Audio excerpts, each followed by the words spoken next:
must be our goal and our guide. And all that we strive for as a human family, dignity and hope, progress and prosperity, depends on peace. But peace depends on us.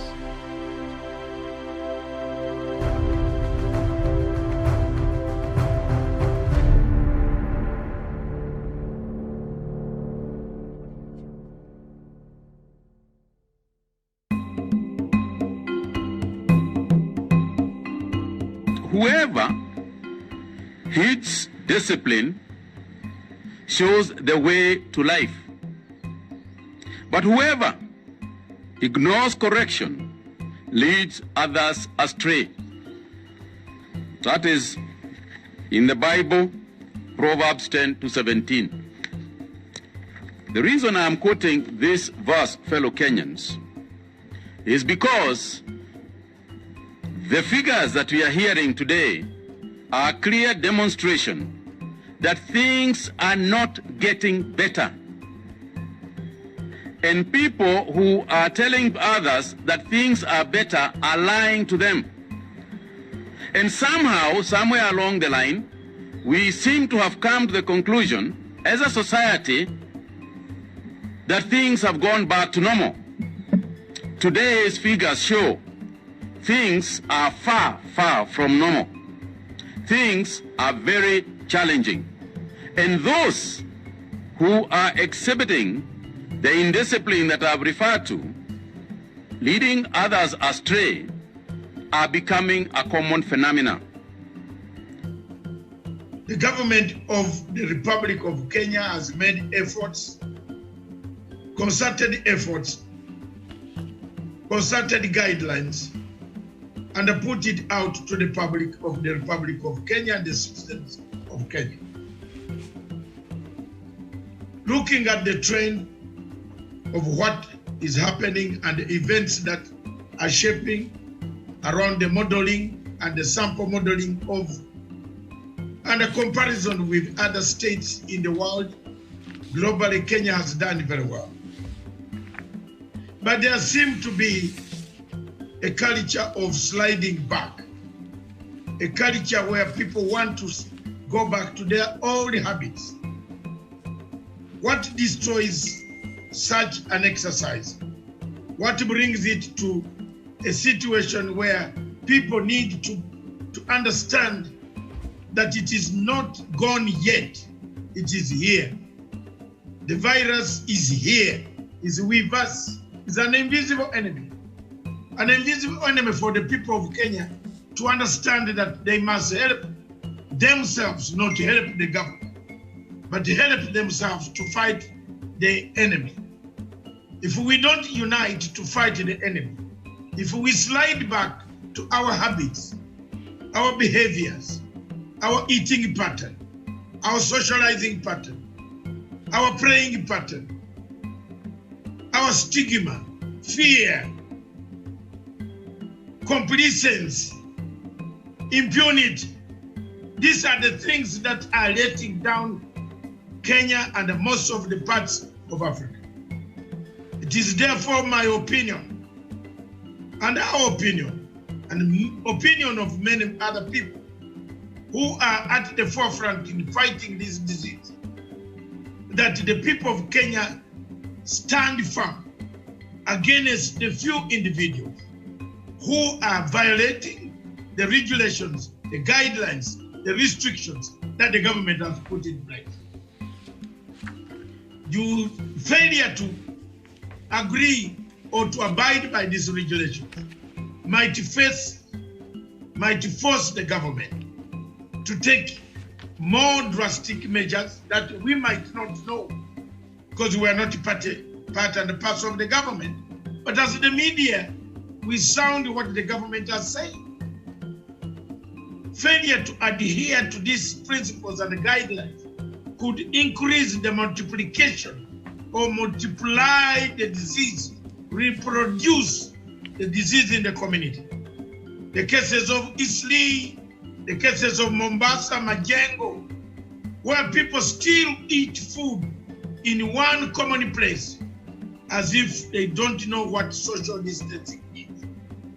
such acts, barbaric acts, when you have been actually given the guidelines that this disease enjoys where there is company of being together, that this disease kills when you shake hands, that this disease kills when you cough without covering your arm, with the arm, that this disease can kill if you sit in a car with a person who is either a silent carrier, a passive carrier, or an active carrier.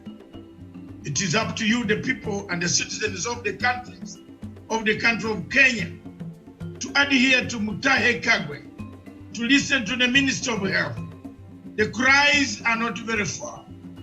We know the situation might be difficult, and many people are talking of returning to work. I can see many cars in Nairobi streets, plenty of them coming back and the traffic jam building up, which is a sign that people have returned again to work. But is it the time to do so? It is up to you as a citizen. The legacy trend, therefore, myself and other people want to call upon you to desist, to deny these few people who break the curfew, who drink in estates, who break the restrictions, who ferry people, who sleep locked up in a house of about 50 people, who eat badly, who fail to wash hands, that there is no room for complacency, because virus COVID-19 does not choose whom to attack, does not tell you how to attack. It attacks you when you fail to listen to the instructions and the guidelines that the government of the Republic of Kenya has put in place. God bless Kenya.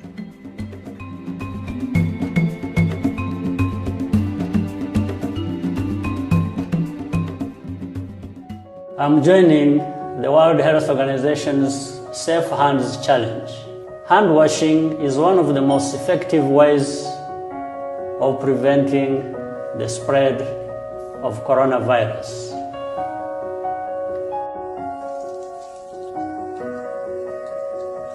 Wash your hands with soap and water for at least 40 to 60 seconds.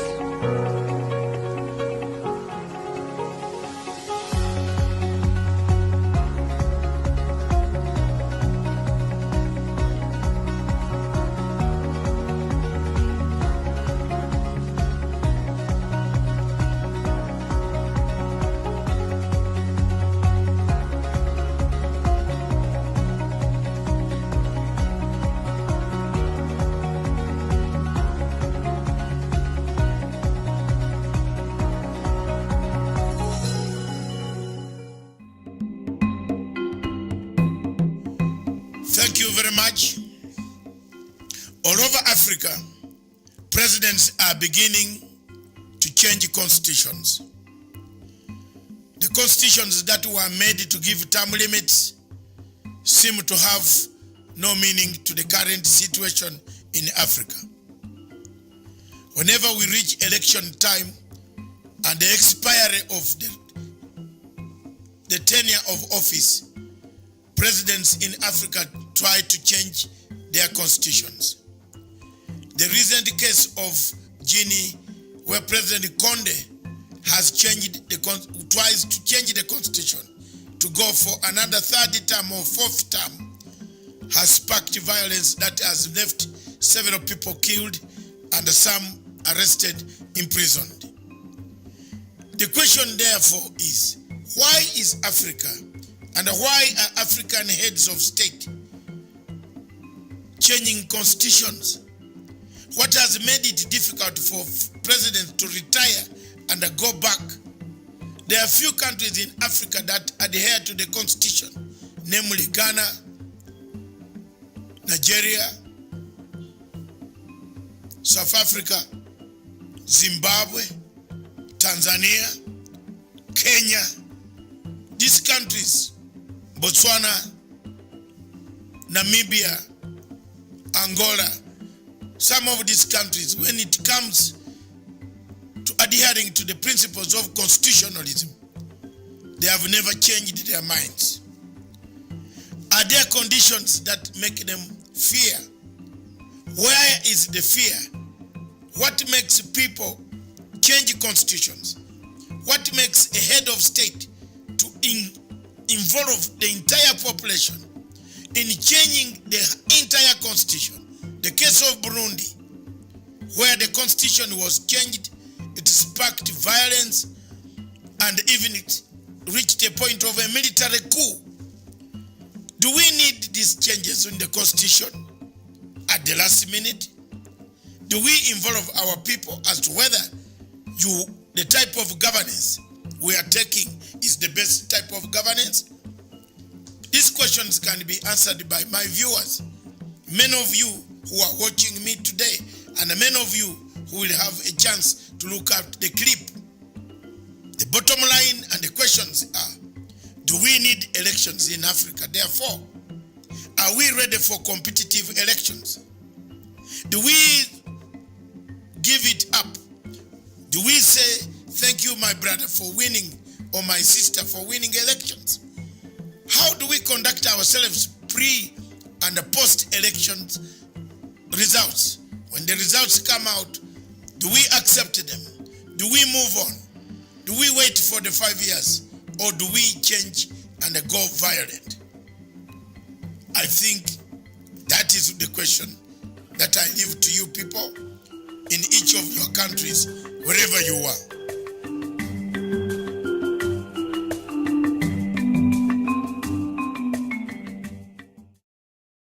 My name is Sophie Mwanyumba from the Ministry of Health and working under National Public Health Labs. Today we are visiting the quarantine sites within Nairobi, and the teams are being dispatched out to go and visit the sites. We have the forms which we are going to use to capture the information of the visitors who came from in the country. And we also have the sample collection apparatus, which we have the oropharyngeal swabs and the nasal swabs.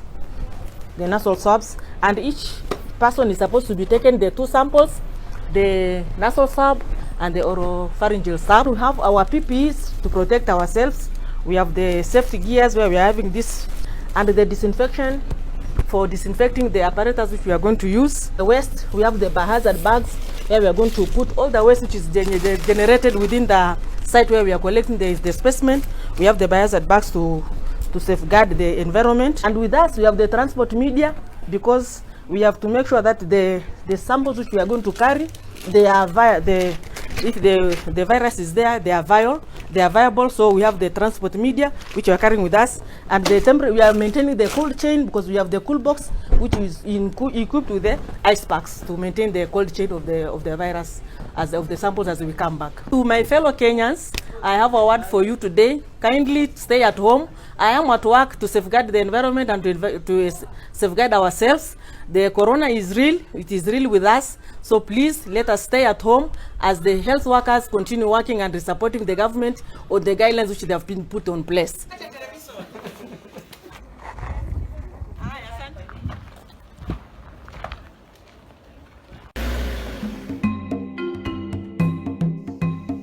Viewers, those listening to this tape or this video, I want to bring to your attention that the politics of proxy wars in Africa is becoming real, and it has become a reality. I want to bring to the attention of the African states that time and time again we have fallen victims of proxy wars. We fight wars that are not ours. We fall in conflicts that are not supposed to be, don't help Africa, and they don't help our countries at all.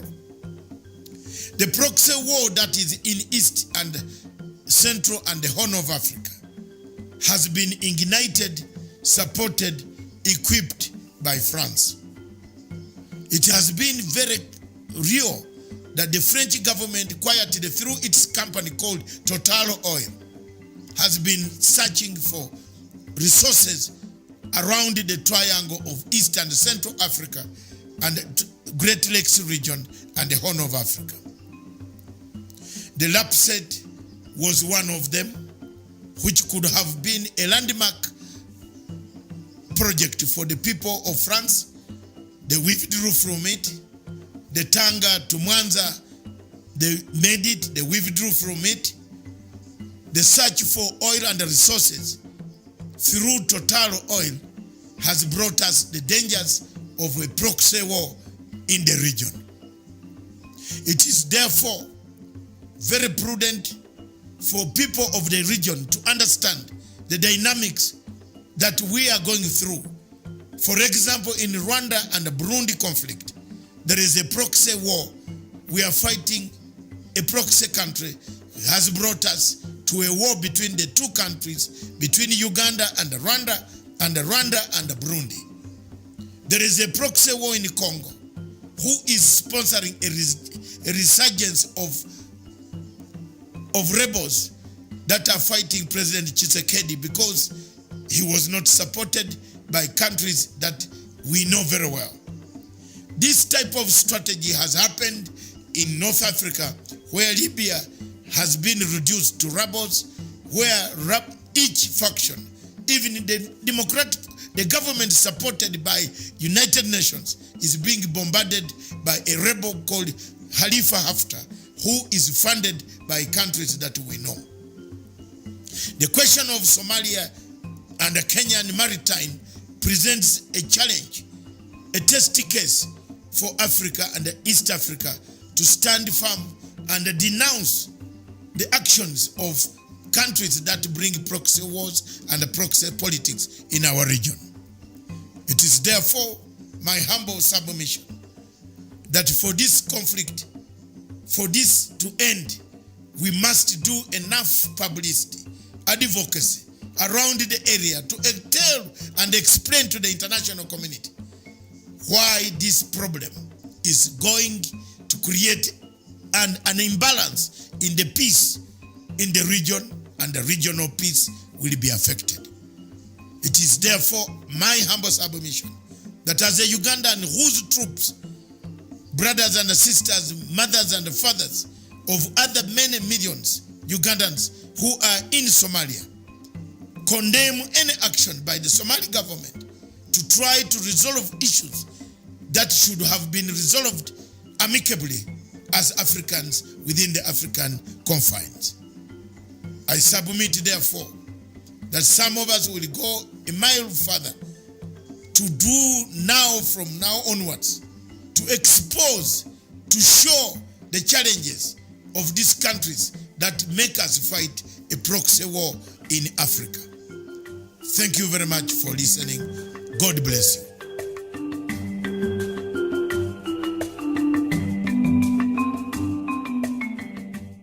To my fellow African diaspora, a very good day to all of you.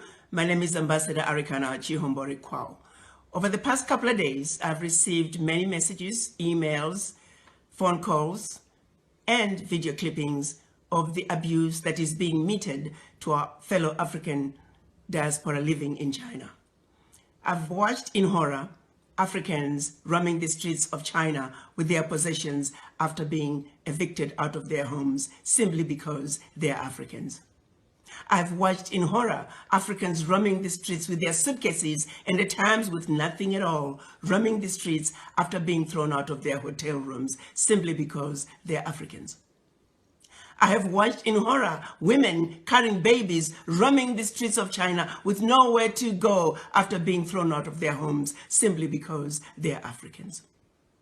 I've heard many stories of Africans who are married to Chinese being separated from their husbands or wives simply because they were Africans. I've heard stories about Africans being forced to take COVID-19 tests simply because they're Africans. In many cases, these individuals did not meet criteria for testing, or they had been quarantined for the specified time period as mandated by the anti-pandemic laws of China. Not once have I heard any complaints of any African disobeying the anti-pandemic laws of China. Why is it then that Africans are being singled out and mistreated? This situation is not acceptable. It is wrong, and it will not be tolerated. To President Xi, I say, while you have enjoyed good relationships with all the African leaders, it is precisely because of that you should do the right thing. You are sitting in the big boy's chair, and we are asking you to make the big boy decisions. We're counting on you to make sure that the Africans that are roaming the streets and have been evicted from their homes be allowed to go back home. We're also asking you to make sure the Africans who are roaming the streets because they have been thrown out of their hotel rooms be allowed to go back to their hotel rooms. As we speak, President Xi, may I remind you that we have over 10 million Chinese residing in Africa, where we have welcomed them with open arms. We have allowed the Chinese to establish themselves to marry Africans and live happily ever after in our Africa. Why can't Africans be awarded the same welcome that we have given to millions of your citizens? What is being done to Africans in China is deplorable, and the world cannot stand by and allow it to continue. While we understand that the majority of the Chinese are good people, they're good citizens in China as well as in Africa. However, sadly, among them, there are a few bad apples. A few bad apples that have chosen to give China a bad name. A few bad apples that are making China look bad in the eyes of the Africans. This is a situation that cannot be allowed to continue. President Xi, you are a good man. And we would like the relationship between China and the African governments to continue unabated. But the behavior that's coming from a few of your citizens will not be tolerated. And we're counting on you to do what is right, to do what is just, and to do what is fair. The Africans are no longer going to tolerate this abuse. From the Chinese or anybody else for that matter. The African youth are enraged. We're asking, when is enough going to be enough? President Xi, the power is in your hands. We value, as Africans, our relationship with China. Please do.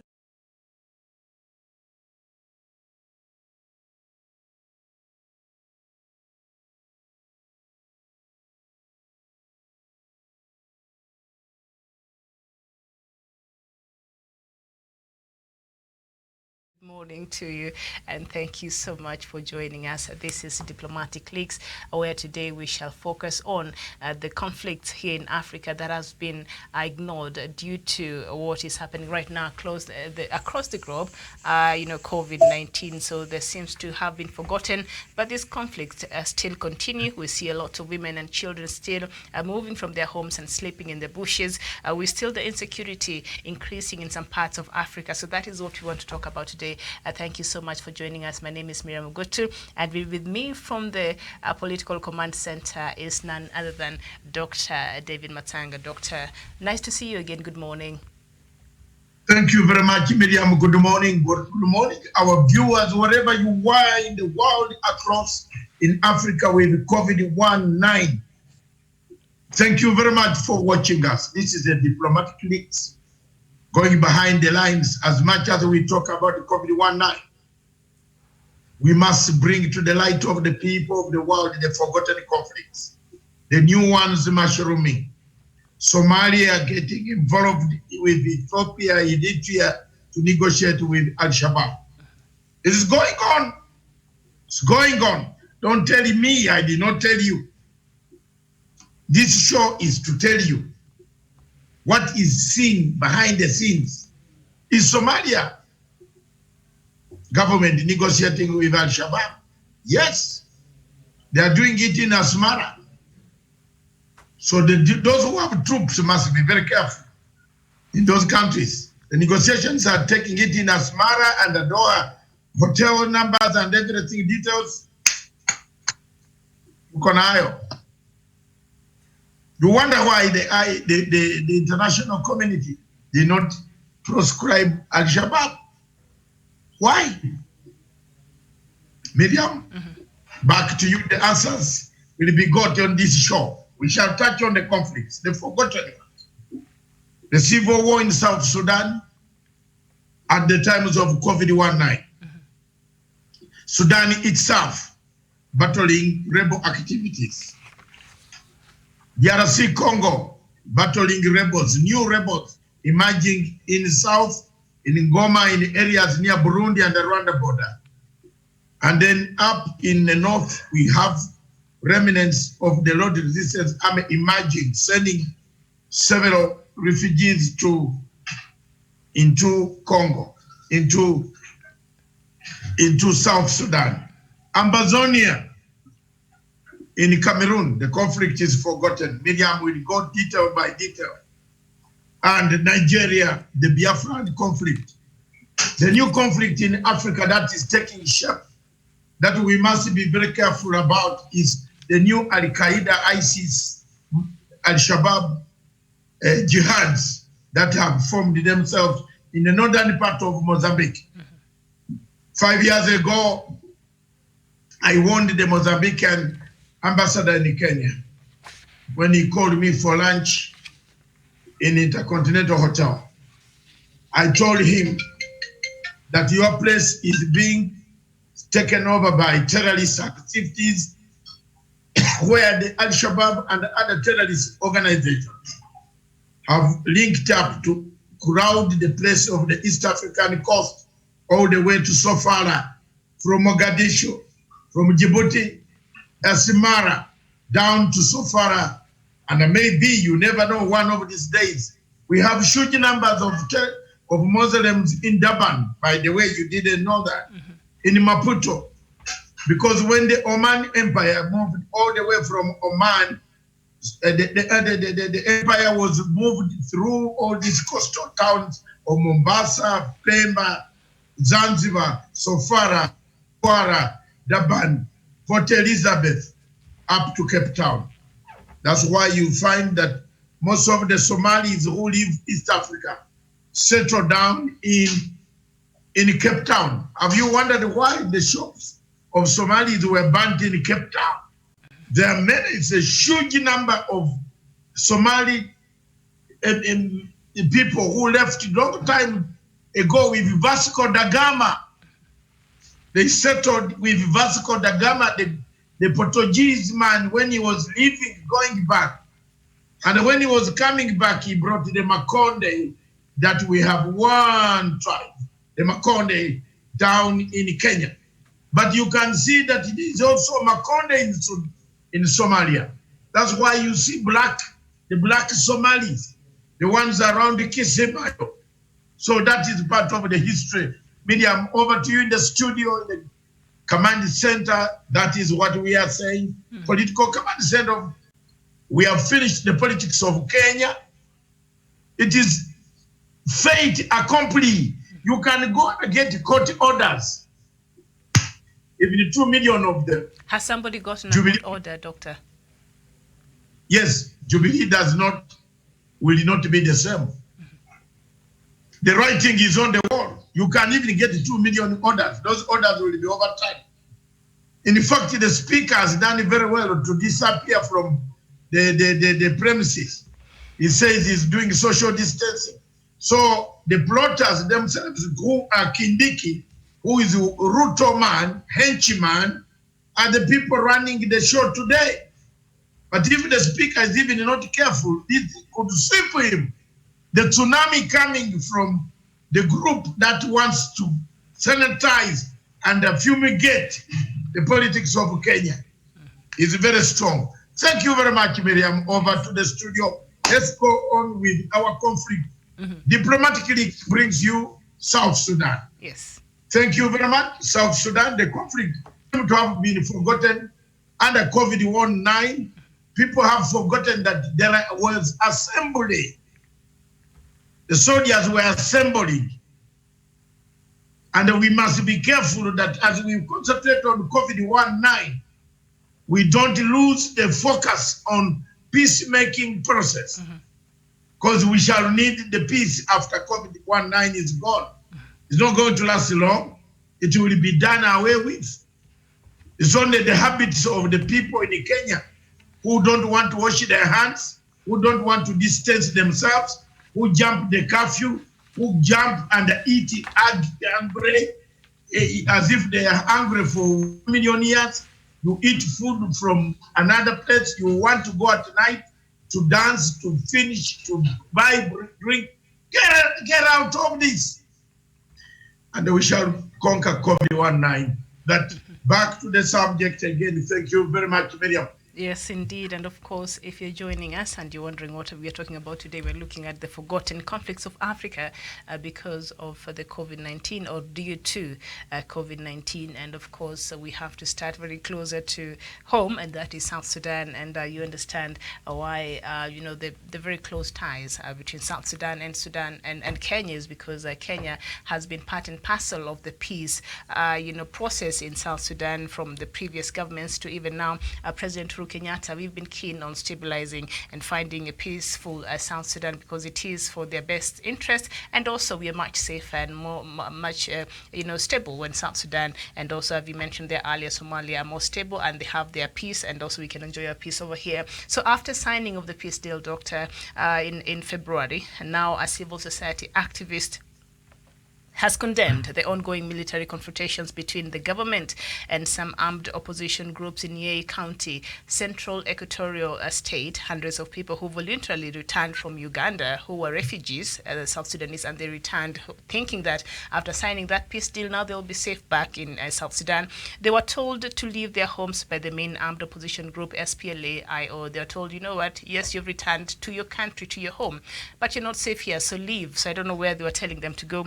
Now the claim was rejected by SPLA-IO military spokesperson, saying they don't have forces in the area, and of course other reports showed that the National Salvation Front, the armed opposition group under General Thomas Cirillo, is said to be active in those areas. So as much as that peace deal, Doctor, was signed, a lot of people have died in this South Sudan conflict. Over 400,000 people, close to that, have lost their lives, and millions of others have been displaced across other states in East Africa and other states in Africa, and indeed globally. But that peace that was signed in February, is it holding? What happened? What are some of the things that they're missing? And how can they solve this problem moving on, seeing that the conflict and the deaths there continue in South Sudan? Thank you very much, Miriam.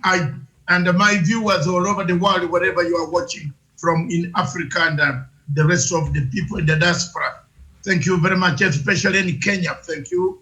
Those and in South Sudan, Juba, I can see very many of them. I can see some in Somalia who are talking about what is happening, but I speak my mind. I told you that there is no way you can have a peace agreement stable if you have not done accountability. Agenda number 5, I started the conflict resolution to the highest level in the world. Tell me where I have gone wrong when I told you that accountability is the key point of the 5 agendas of any conflict resolution, management, and resolution.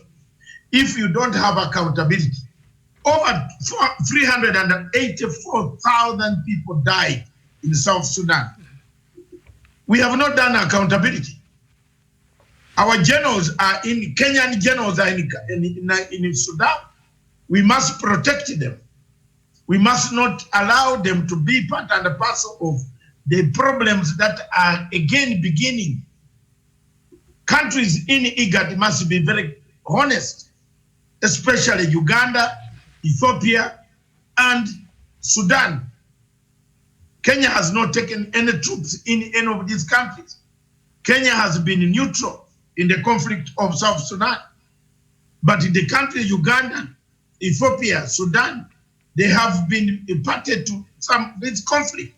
Plus now Eritrea, which is seeking to clean itself from terrorist organizations after sponsoring Al-Shabaab for a long time. The situation here that you must begin to understand and the question is why? Yeah, why is the silence? Yes. The silence of these countries. Who are these troops coming from Uganda? Where were they going? Who's supporting them? Who gives them the money, the logistics, the arms, the uniforms? Who? Who doesn't want South Sudan to be stable? And in an exclusive interview with iRadio on Wednesday, the executive director of Community Empowerment for Progress organization said that the military confrontations amongst suspected SPLA-IO, SSPDF, and NAS forces are a violation of the Rome Declaration. So we see both sides, including the government side, also are not really adhering to some of these things that they agreed that they will maintain. And even as we speak, the Joint Transition Security Committee says more than 40,000 necessary unified forces, including VIP protection forces, will graduate over the next 2 months, so that they're trying to unify their forces. Will we see a change in terms of security and a change in terms of how they behave in the military of South Sudan? Yes. My dear sister in the studio, yes, I want to tell you, and take it from me, there are so many people in Kenya here who played with my words. But you see, I told people about this conflict in Kenya. I told them that it is rising, building, it will blow up. I told you that the people like Murkomen were like small mini gods. But I've told you about South Sudan long time ago. I said, and I want to repeat, and I said, I want to repeat. yes, There will be no peace in South Sudan until there is accountability. Agenda number 5. You can't tell people that 2 gentlemen woke up, picked guns and killed people, and then all of a sudden they woke up again. They picked pens and signed and went. Where even Hitler's people today are being crucified wherever we find you. We put you on trial. Whether you are 200 years old, you go on trial. And you're going to die in prison. But in the question of Sudan, why Sudan? And let security agencies. This program, I brought it for security agencies in East Africa and Central Africa to learn from this. I am no longer a job seeker. I don't have job seekers allowance. I am an expert. And I speak like an expert with wisdom. If you don't like to hear it, it's up to you. I am not like a Mutahi Nguni who speaks looking for money. I speak facts. Because I read the subject of sincerity, sincere and honesty, not these small boys running around telling lies. I speak my mind. South Sudan cannot be the same. And if you don't do accountability, 400,000 people were mowed down by Salva Kiir and the Biaka Machar forces. Now you telling me you come and camouflage that you have made a peace agreement. Which one? Miriam, which one? Show me which one. This one. This one is going to collapse. Because we still see we've seen some disagreements there over the states and how President Salva Kiir decided to allocate some of the states, and he did not consult. So we see there's still wrangles. So nobody really is caring that there are women who have been raped. Just last week, you were reading the same report. Women are being raped. People are being chased away from their homes. Those who came back from the neighboring Uganda, South Sudanese, who said, okay, this peace was signed, so perhaps we should come back home and start rebuilding our lives. And now we see they were chased even from their homes. So I don't even know. And even after sending if this you are peace, yes, people who have come back as refugees into South Sudan, what type of peace agreement is this? Tell me. And also what really struck me, yes, Doctor, this is toilet paper used. We use toilet paper that they have. You wait, Miriam, you are going to see. Yes. This is going to be done. We must protect the general. The Kenyan general in Juba must be protected. He's a man of integrity. And let people listen to me. I know that conflict more than anybody else living on planet Earth, apart from me and Riek Machar. Show me anybody. And I'm seven, Matanga, Riek Machar, Dr. Rugunda, Chisano, Salva Kiir, Kibaki, Wetangula, Kikwete. We know that conflict. And other generals who were in the military intelligence in Kenya, that Uganda, that Rwanda, not Rwanda, South Africa, who formed the peace nucleus that will finish the Ugandan war. Less than that, don't listen to any stupid advice. You know what? That conflict in that country, if we don't do accountability, this shaking of hands here and documents, this is useless.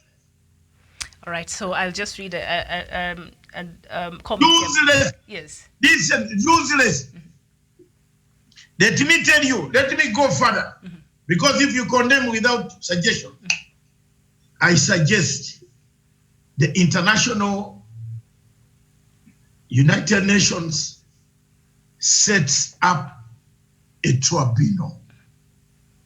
Tumalizane Arusha. Umesikia?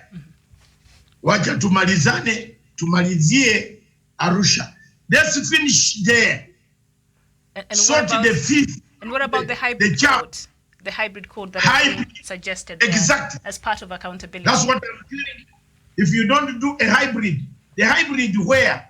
If you hybrid, you can't have a hybrid inside Juba. The hybrid court must be outside Sudan. Because people will not come. They will fear victimization. How will you give with evidence when you are in Juba? When you saw the man who came to shoot your family is now a general with pips here. You saw him at that time when you are hiding in the blanket. You have to set a hybrid. Why don't they go the Ugandan style, what we did with the Lord Resistance Army? That's what we gave amnesty. We gave 200 days. We gave 1 year amnesty. Come and go home and say, Elidas, I came and I raped your daughters. Forgive me. So they put an egg. The hybrid, all these stupid codes they are setting, they won't work. The hybrid codes can only work when there is what we call alternative mechanisms of justice. I am a defender of restorative justice. And once the hybrid system is set, let it be a hybrid system of restoration. I'm teaching political science here, man. Restoration. Don't talk about retributive, that you are unaenda kufunga Riek, unaenda kufunga huyu. People will go back to war. Let's talk restorative justice at the moment, which is very, very important for the people of South Sudan. Less than that, close our shops. Let's wait for COVID-19 to hammer us.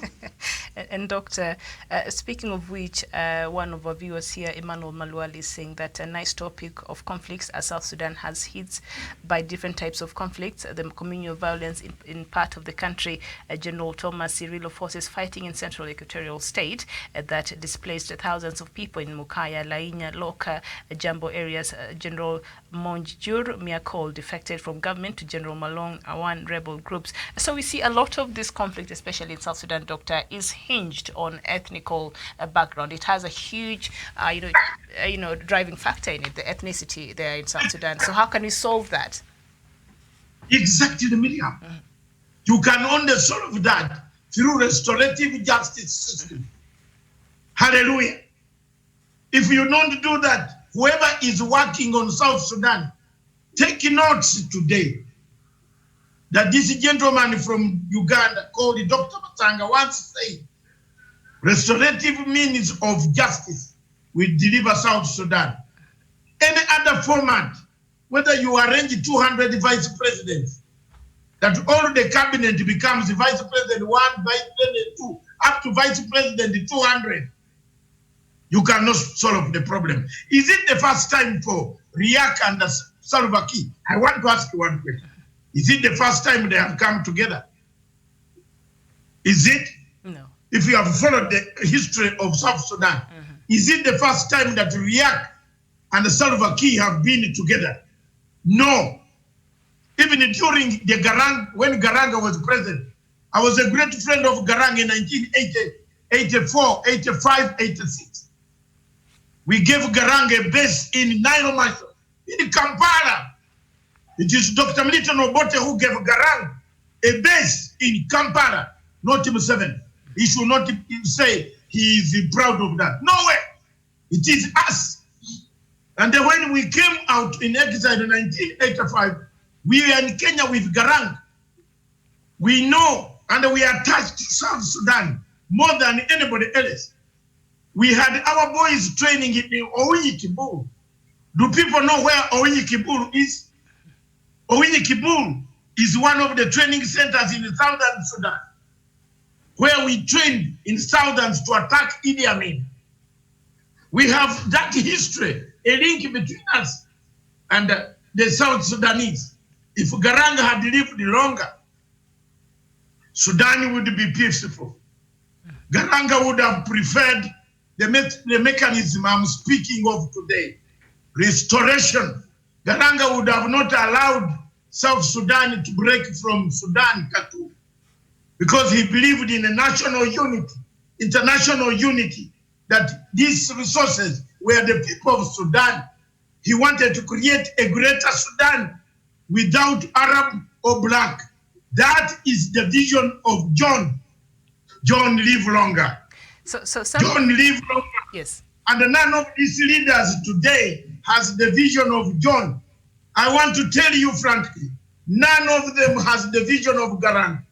All of them have the vision to grab oil, sell it, then say we are bankrupt. Grab oil, sell it, say we are bankrupt. Grab oil, sell it, we are bankrupt. What?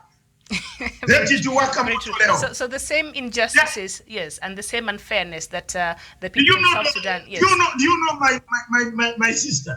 Before you come in, you know that these are like a Murkomen and his group here in Kenya. What is the coloration? A very big one. Murkomen is one of the biggest thieves. NYS 1, he was a thief. NYS 2, he was a thief. But he condemns. So if you look at the oil sellers, those who sell oil, then condemn the sale that Sudan has no money. Who's selling that oil? Murkomen pretends here to be a very clean man. But he's not clean. He's not clean. So how will he tell any that we are the younger youth? Youth, Daddy. Which youth? Can you leave a country to these stupid men? How? No way. So the people selling the oil there, then they come and say Sudan is bankrupt. Miriam, the other day you were crying over this television to say they are asking for money. They were asking for money, for any money, but then the report came out to saying, wow. They made over $2 billion from the oil. And President Salva Kiir could not even account for it. And he said a lot of that money went to the war that he has been having with his deputy, Riek Machar. So the same injustices that, made the people of South Sudan to go and to war with the North and separate, being led by the late John Garang and others who played a pivotal role in ensuring South Sudan. Yes. It's the same injustices that seems to have crept back here in South Sudan. Now they're there by themselves. They're supposed to be solving this. They're supposed to be making all people of South Sudan feel part of this great country and not feel discriminated. But we see the same inequality, the same unfairness, the same injustice being felt with the larger population there of South Sudan. What is the way forward on this matter? The way forward is to create a restorative system that will bring about peaceful end to the conflict forever. The way we did it in northern Uganda, when we applied local justice systems. Those who came, who killed, who robbed, were given amnesty. They were forgiven by the communities. If they don't do that restorative justice, South Sudan will not be the same. Never. Will never be the same. And that is the truth. South Sudan will never be the same if there is no restorative justice, because everybody in South Sudan has been injured. Imagine you go and kill 400,000 people, and the international community has not taken them to any court. But you see across Kenya, 1,600 people died. Miriam, you saw how Mr. Murukomen, Mr. Sang, Mr. Rainbag, Mr. Makau Mutua, Mr. Maina Kiai, Jonjo Moe. Look at those lumpens running to court to ask ICC to come and jail Uhuru, Kenyatta and Ruto. Take them. Now today Ruto gives them more money to go and kill everybody. Kuria was buying witnesses. Look at them. Nobody in Sudan. People have you seen how international conspiracy works? Diplomatic. We are in diplomatic leaks here.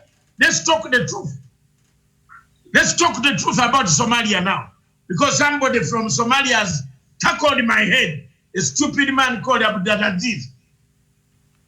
Who thinks I don't talk things what I have no facts. On the question of shooting down the plane, it is the Mujahideen sponsored by Somalia government working in connection with the army of Ethiopia on the ground in Baradera, who shot down the plane. And they were paid by the head of the intelligence of Somalia. So go and kill me. What rubbish are you talking about? Abdulaziz with nothing in the head.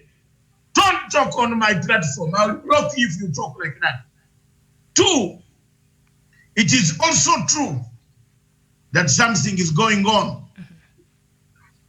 Eritrea, Ethiopia, Qatar, Turkey, Norway have sponsored a negotiation which is taking place quietly in a hotel in Doha. Now that COVID-19 is here, we can't fly there. But I would have flown there and blown them up, exposed them politically. They are meeting these men we are looking for. Do you know we look for these men, we put signposts that if you get Miriam looking like a Miriam, give us, we shall give you $5 million. But these men are working in these capitals.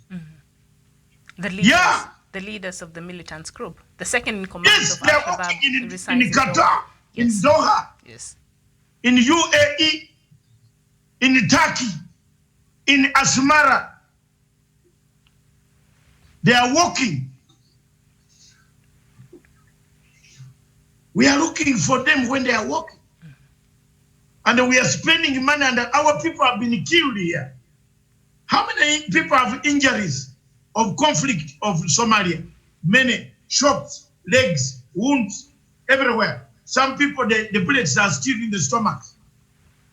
And they work with them because of this. And then we keep quiet in Africa. Why is it the international community did not come to gazette Al-Shabaab as a terrorist organization? You answer that question, then come and talk to me. I don't talk like a Mutai Nguli. Foolish. I don't talk for money. I'm not seeking money. No, I don't want it. The worst comes to the worst, I'll go back and look after my grandchildren. If COVID is over, I'll look after them and they will pay me 150 shillings per child per week in Miriam. Yes.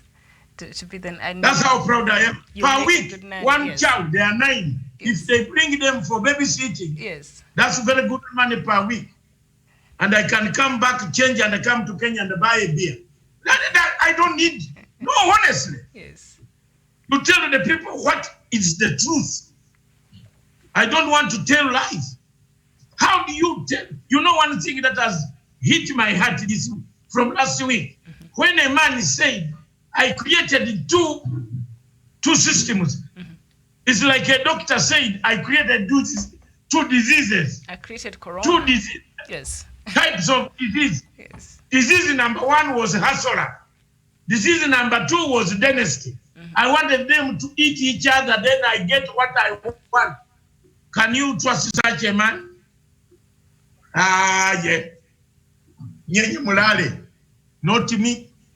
Have you heard of that song, Not Me? Not me. All right. What does the song say? It wasn't me. By Shaggy. It wasn't me. Yes. By Yes. Shaggy there. Thank you very much, Miriam. That is Sudan.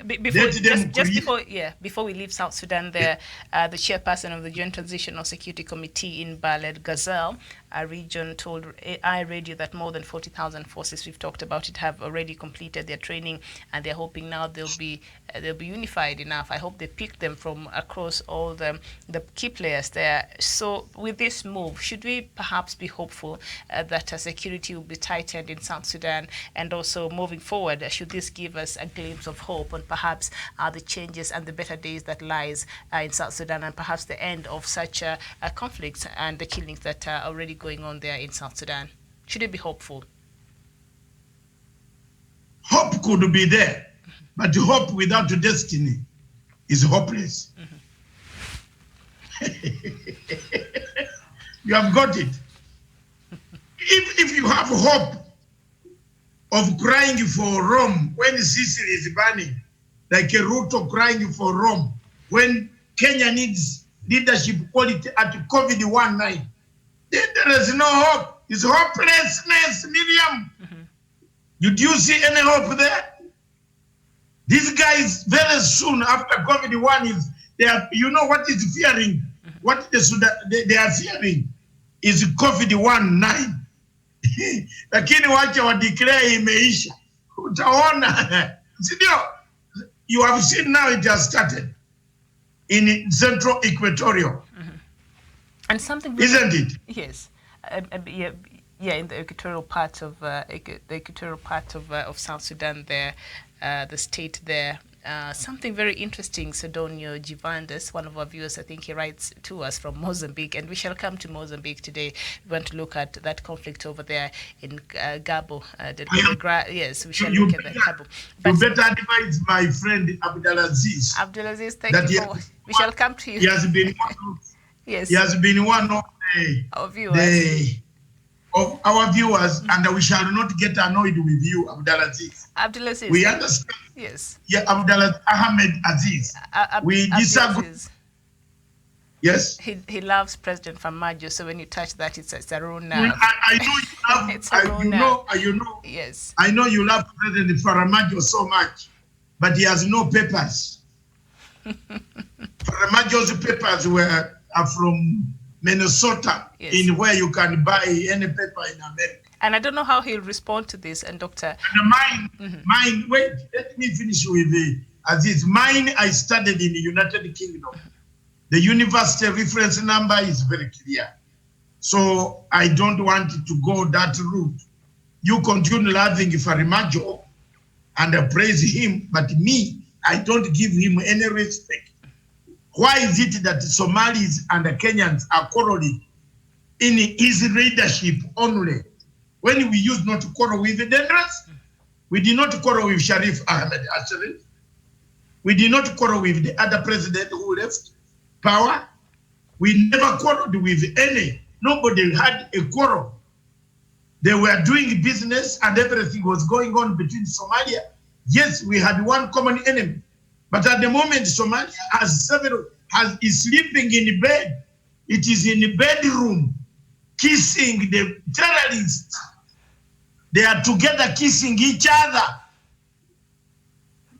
They are kissing each other, surrendering an Italian terrorist, an Italian nurse How did that Italian nurse reach near where government forces were? Somebody is a rich person. Abdelaziz, tell me, if it is not Mogadishu intelligence, how will they come and drop a person there? There must be a communication. So if you are enjoying terrorist money, you enjoy. Because it seems you are enjoying, you are given a part of it. Yesterday you said you have the whole story. Tell us the whole story, Mr. Abdulaziz. How much was paid? Of the 150 million, how much did you get? How much did you get? Huh? How much? Abdulaziz from Mogadishu, tell us. I'm still waiting for the answer. Thank you as we proceed, Miriam. Right. Thank you. You are one of our good viewers. For 4 years you have been with us, and we are not going. Since you have a degree from the university in Norway with the Hassan Harrier, who took you there, and you got your degree for oil what? He said oil manufacturing. Petroleum engineering and petroleum. How did you know there would be petroleum in the islands? You are my friend. Let's enjoy the show. You are a very good man. I will not block you from my show. You are a very good man. You bring, at least for me, I've said the truth. What has hit him is I said, Mr. Mutai Ngugi tells lies. And let me now explain in good terms without shouting. He created the two people. He created the Hustler Nation, and I came back and I said, I can also work for you. So he put them a virus. You see, it's like a virus. You create one virus and you create another virus. So you allow the virus to eat themselves. Then you get the remains. So then you come and say, you see, I created you, you built a house. And antivirus. Medium, let's proceed. All right. Thank you. Sidonio Givandas, you're saying reduced military commitments, privileges, an approach to the conflict that respects the primacy of politics in ending Somalia's civil war, reduce military support to Somalia forces, the issue of mobilizing the country to secure itself while removing an enabler of political elites pursuing internecine political warfare as foreign militaries guarantee their security. So, in a nutshell, what Sidonio is telling us, perhaps reduced military presence in Somalia by other countries might juggle Somalia's government to really try to have its own security in order. Because right now, while we are there, they're using the presence of a heavy military help from other countries to do other things at the expense of the peace process there in Somalia. So thank you so much. So we move to our next conflict country, and that is Sudan, and several people have been killed and many more wounded in ethnic violence in Darfur. The violence comes a few days after a peace agreement between the government and rebel groups in the restive region. A violent conflict erupted in Darfur in 2003 when armed ethnic minority rebels accused the Arab-majority government of now ousted President Omar al-Bashir of marginalizing the region. Bashir remains wanted by the International Criminal Court on charges of genocide, war crimes, and crimes against humanity in Darfur. He is currently behind bars in Sudan for corruption after being ousted in the coup. So we saw the Darfur war started in 2003, and President Omar al-Bashir has been widely named as over this violence, but he has been ousted now over 1 year ago. Why do we still have violence in Darfur, Doctor?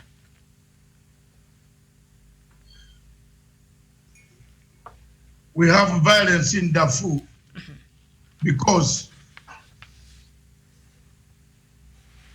people have reignited it. Because we want to take a situation of kulipisha kisasi. Is that correct, Swahili? Repaying with violence, a vengeance, kulipisha, revenge. If you go for revenge, I and Mbeki, we worked on Darfur. I used to travel with Mbeki in 2006, 2007, 2007 as a technical person writing on the conflict with my Ugandan doctor, another doctor friend of mine, very, very good person, is now a judge in the Supreme Court of the United Kingdom, in the High Court of the United Kingdom. We used to do some work on Darfur. We brought Darfur to a peaceful situation. I warned President Ali Bashir, the former president, when I went there in 2016 or 2017, very early. I traveled to Khartoum to address a conference of all African chief justices on ICC. And I told them the question of ICC in Sudan will always remain to divide you. Now, the new judge generals who are my friend, one of them is my very senior friend whom I knew in 1997, General Duglo Hamed. He was by then a lieutenant in the army. And I knew him. I've told them, the moment you start exporting Mr. Bashir across the oceans to The Hague, the entire system of Sudan will collapse. So if they don't take heed and they reignite, you see now the forces have gone back to reignite Darfur so that they can blame it that we need a new justice, because there was nobody in Darfur who was put on trial for the crimes committed against the people of Darfur. Miriam, someone has triggered a war to create chaos so that America and other countries come and say, no, airlift Mr. Ali Bashir to be taken to The Hague. Yes, and we but see... remember, Ali Bashir case is like a Babugo case. The moment Ali Bashir case is like a Babugo case. The moment you don't see it that way, you have a problem. And I believe one of these days they will have to see it in that format, that the case is not there in ICC. They better put Mr. Ali Bashir on trial in Khartoum, get the justice. And meanwhile, we are on air, Miriam, before you ask the next question, Mr. David Ole Sankok has just sent me a message. To say, I have been a loyal foot soldier of Jubilee Party. Today, I have graduated into a loyal foot soldier of Jubilee Kanu coalition via a post-election agreement entered by my party leader. Have you seen things turning? And he says, tomorrow, I may graduate further to a loyal foot soldier of Jubilee Kanu ODM coalition, depending on the signal given by the party leader. And I only believe in the party leader. That's Songo. Unaona House of Ruto is breaking to pieces. Let's proceed. The political scene here in Kenya is getting very hot every day. Yes. Yeah. Yes. All he said I should read it, so I could not hide myself. Yes. Mm-hmm.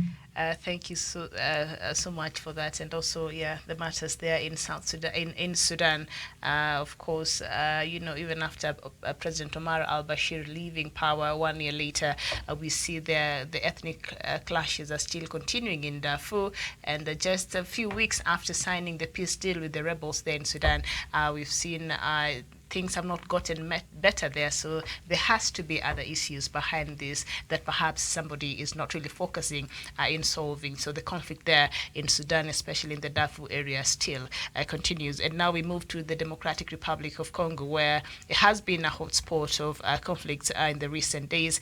And Violent attacks against civilians continue in northwest Beni, North Kivu province. Over 300 civilians have been killed since October 2019 when a military operation against an unstate armed actor, the so-called Allied Democratic Forces, were launched by the Congolese army in an attempt to dismantle and expel the group.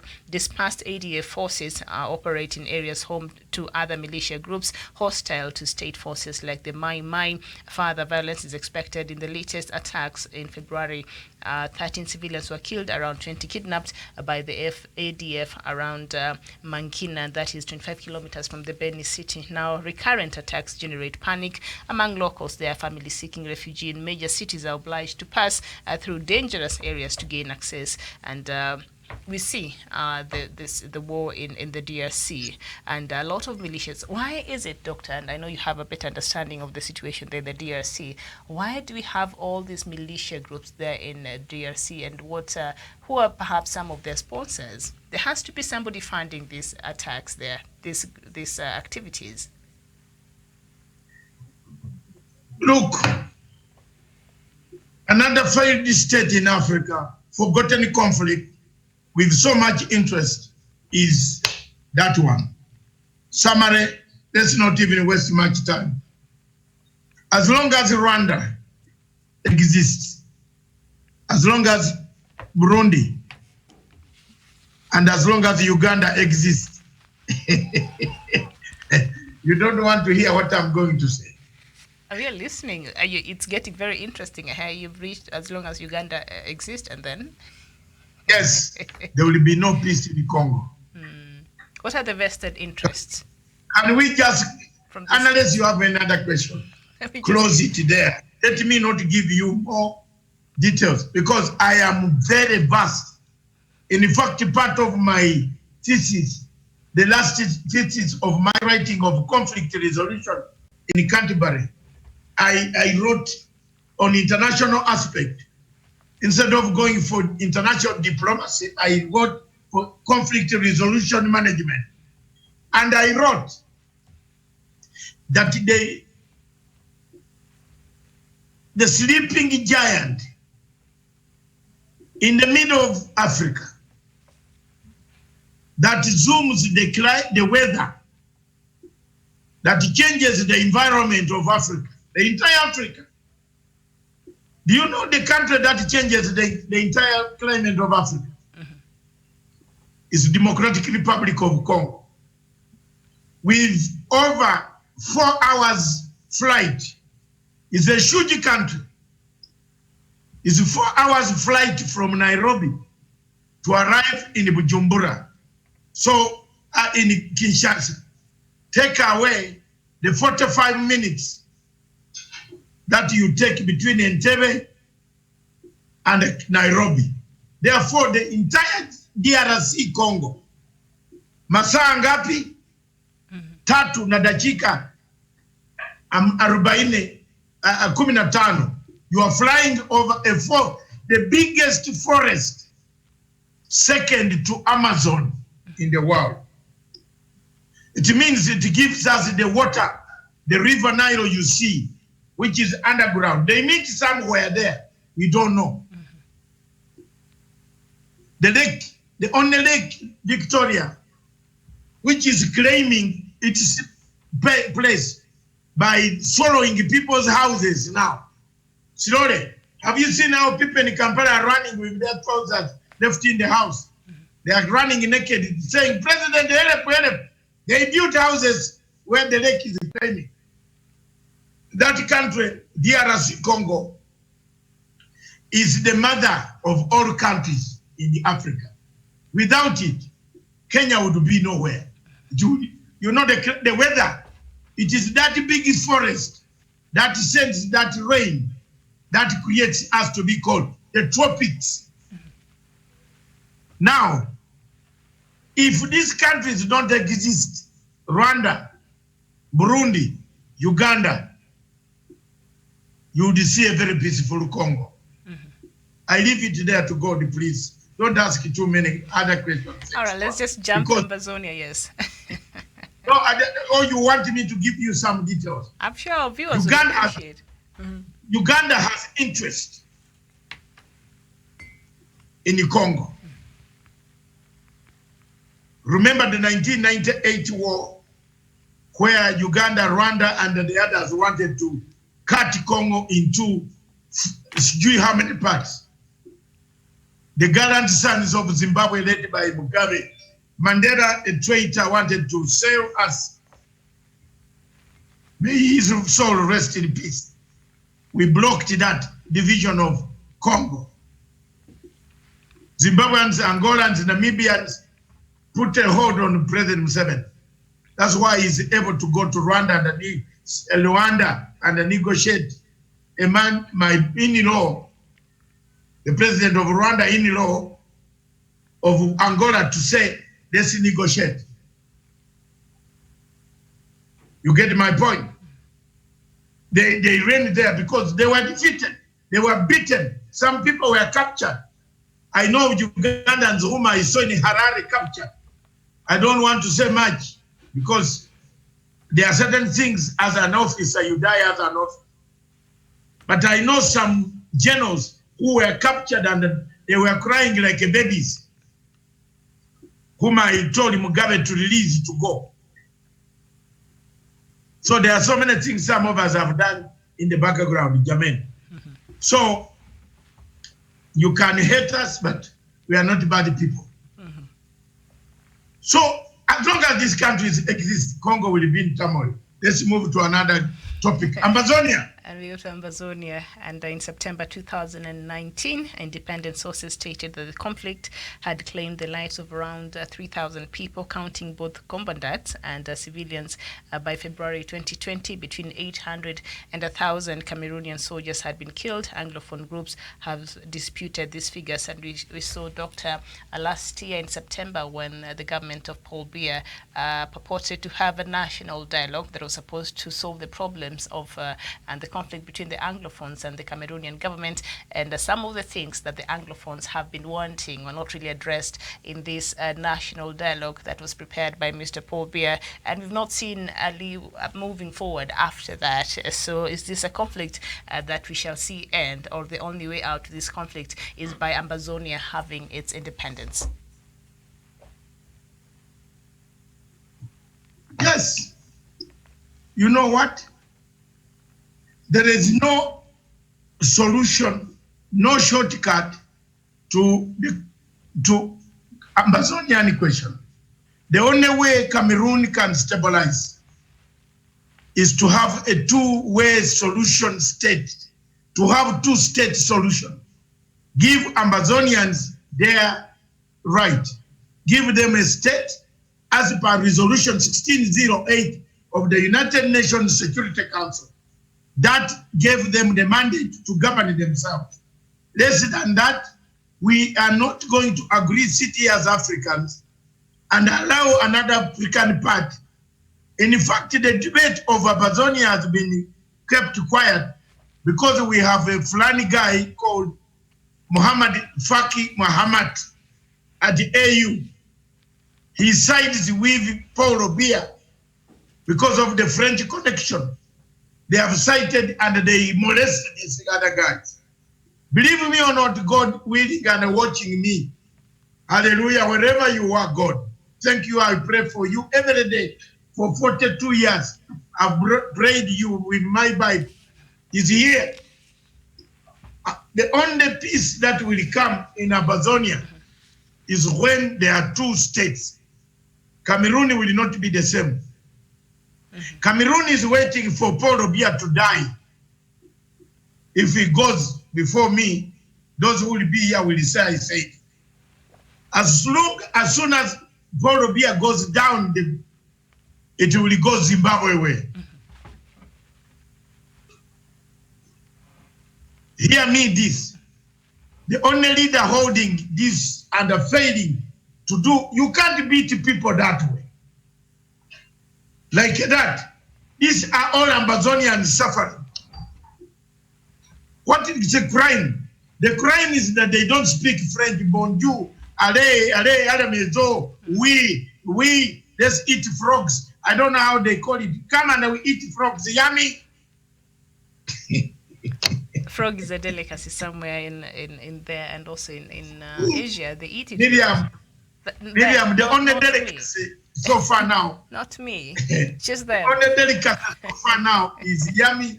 Is that liquid from Madagascar? Yummy, yummy. the herbal remedy there. The West are calling it herbal tea. I am waiting for your African news shortly. It's okay, but yes, it's okay, Dr. Breck, because I think what we are talking about is also very in line with the African news. So I think it's fine. The African news, we shall read that. And I have a story about the yummy, because President Rajoelina is not very happy with the West. They are saying if this medicine would have come from a country in the Western world, you would not be disputing it as you're doing, because it is coming from Africa. That's why you have a problem with it. So we will talk about the COVID organic. It's called COVID organic there. You know what African countries have? Some of these countries have done now. They have sent their scientists there quietly to carry the yummy and pay money. See, you know, this guy could be one of the richest guys now, presidents. They pay for this and then go and specialize it, treat it properly. Then they don't say it is from Africa. Had it been from somewhere in France, in Europe, they would even put a shrine for us to travel there to see the shrine where the first flower grew, the first tree. You know what? Can I tell you something? Yes. I am one of those who does not visit those old places in Europe. The historical places? No. I go to drink my beer. Okay. Like in German, they tell you, oh, visit this was I go Austria. I go to drink my big beer with a big glass. They give you a big glass and a very big meat rolls like this. You cut and eat and get. I don't visit those places. You waste time for what? Do they visit our places here? Do they give our heroes a real? They have now made this Madagascar man look like a thief. Yeah, they don't. You know, now Madagascar. They can even charge him. They can charge him for human rights abuse. And he's not very happy about it, President Andre Rajoelina of Madagascar. And we shall look at that story when we'll be looking at shortly of the African news. But let's just continue with this conversation, because I think Africans are here and they're interested to know about this, conflicts that seems to have been forgotten in the continent. So that is the conflicts in Amazonia, and of course that national dialogue that took place last year did not seem to be solving anything, because the leadership of the Anglophone people are still in jail and they were slapped with a life sentence. They've been trying to appeal this, but that has not been successful so far. Doctor, we move swiftly to Biafra. They have the same problems like those from the Anglophone people there. My sister, before we switch to Biafra, we want to emphasize to the people of Amazonia that we have been with you since our inception. We have stood by you and we shall stand by you. We know the suffering that you are going through. We know the torture that you have gone through. We know the molestation, the murder, the rape that you have gone through. We know what you have suffered. But time will tell. That time will come. That one day, we might not be there to see that come, but you will get independence. So don't give up. Keep it going. Salvation will come, and that salvation will mean that you have won a war against dictatorship of Paul Biya, the 89-year-old and the 42-year-old leader in power. Half of his age, he is in power. So one day, you will remove the shackles and then you will get your independence. Thank you. Right, very well there, and I'm sure Amazonians who are watching us are happy and are encouraged by listening to what you just said, Doctor. Oh, by the way, we are on SBC live. I don't know whether you have seen it. We are live there at the Southern Cameroon Broadcasting Corporation. So if you're there, I am watching. Yeah, and therefore with several channels worldwide on Zuku, on Google, on what several. We thank you very much for supplying the satellite all over the whole world. A few days ago, I went online and I saw Miriam there. You had yesterday, I saw you later on tonight in one of the channels, Roku. You were there. That's good. Both of us. Yes. So this is a very good network that we have. We thank you very much for doing the satelliting worldwide. And some of these things that we speak, it is multiplied. Then viewership goes bigger in all those places. And we thank you very much for keeping it up. Let's go to Biafra, similar to Amazonia. Yes, indeed. And just a small introduction there, Doctor, before you come in, because I know when it comes to Biafra, we're both passionate about what is happening there in Biafra. So the indigenous people of Biafra submitted materials in March chronicling, giving an account of human rights abuses perpetrated against Biafrans in Nigeria to Agnes Gallamand, a special rapporteur for extrajudicial summary of arbitrary executions at the United Nations. The information will be reviewed by Special Rapporteur Gallamand for possible inclusion in a report on Nigeria, which is expected to be released later this year. Now, Ms. Gallamand visited Nigeria in 2019 to investigate reports of violence and injustice against innocent Nigerians. And the Indigenous People of Biafra is an organization that, of course, represents the social, political, and economic interest of Biafrans in Nigeria. And the group aims to ensure human rights and all of that. And the letter, of course, was signed by IPOB. So we see in the submission to the United Nations further documents 12 incidences in which Biafrans was subject to severe human rights abuses, ranging from indiscriminate arrest to mass execution carried out by the Nigerian military, police, and the security forces. And most notably, amongst these atrocities is the killing by Nigerian military forces of up to 150 Biafrans in May 2016. These innocent civilians were celebrating Biafran Remembrance Day and commemorating the approximately 2 million Biafrans that lost their lives during the Nigerian Civil War of the 1960s. And we've seen since 2016, a lot of people from Biafra have lost their lives due to some of these things here that were cited. So the Biafran matter has been brought up, to the international scenes, and we've been seeing how Mr. Nnamdi Kanu has been trying to bring to attention to the world what is happening in that part of Biafra. What next, or way forward for Biafrans?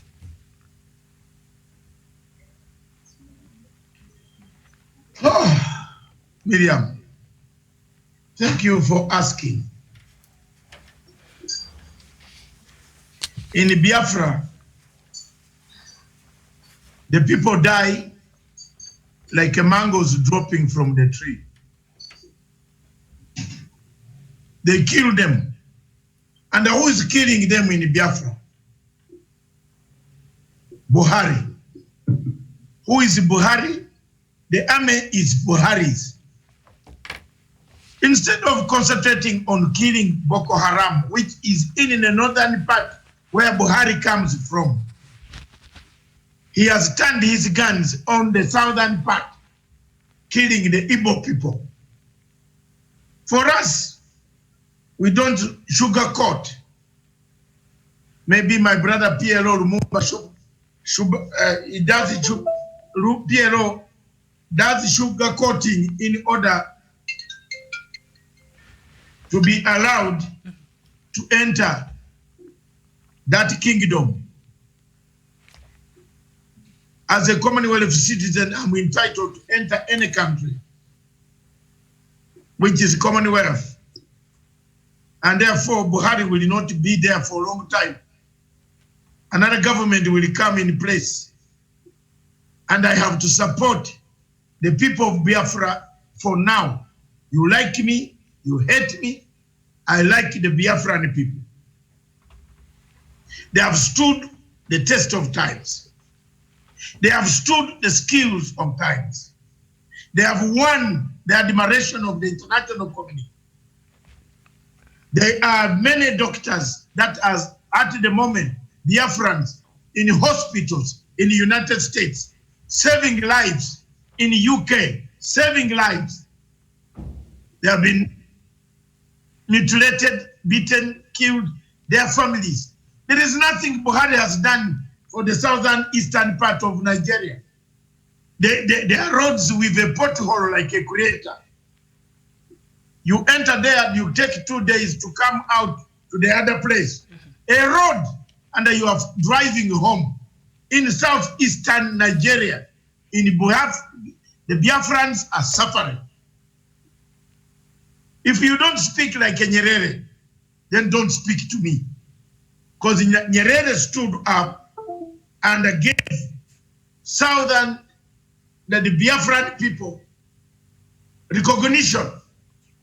I am one of the Nyerere's offspring, and I have given my support to the people of Biafra until they get liberated.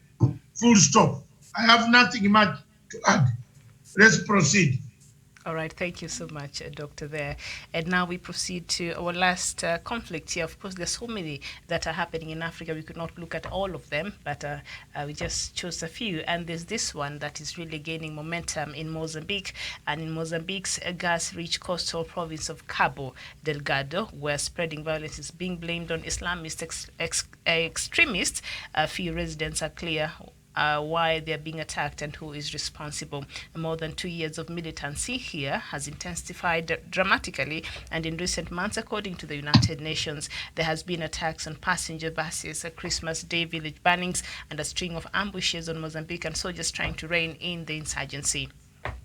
Now, the deepening crisis has displaced at least 100,000 people and cut hungry farmers off their fields and livelihoods, heaping yet more misery onto communities still struggling in the aftermath of last April's Cyclone Kenneth, the strongest ever to hit the African continent.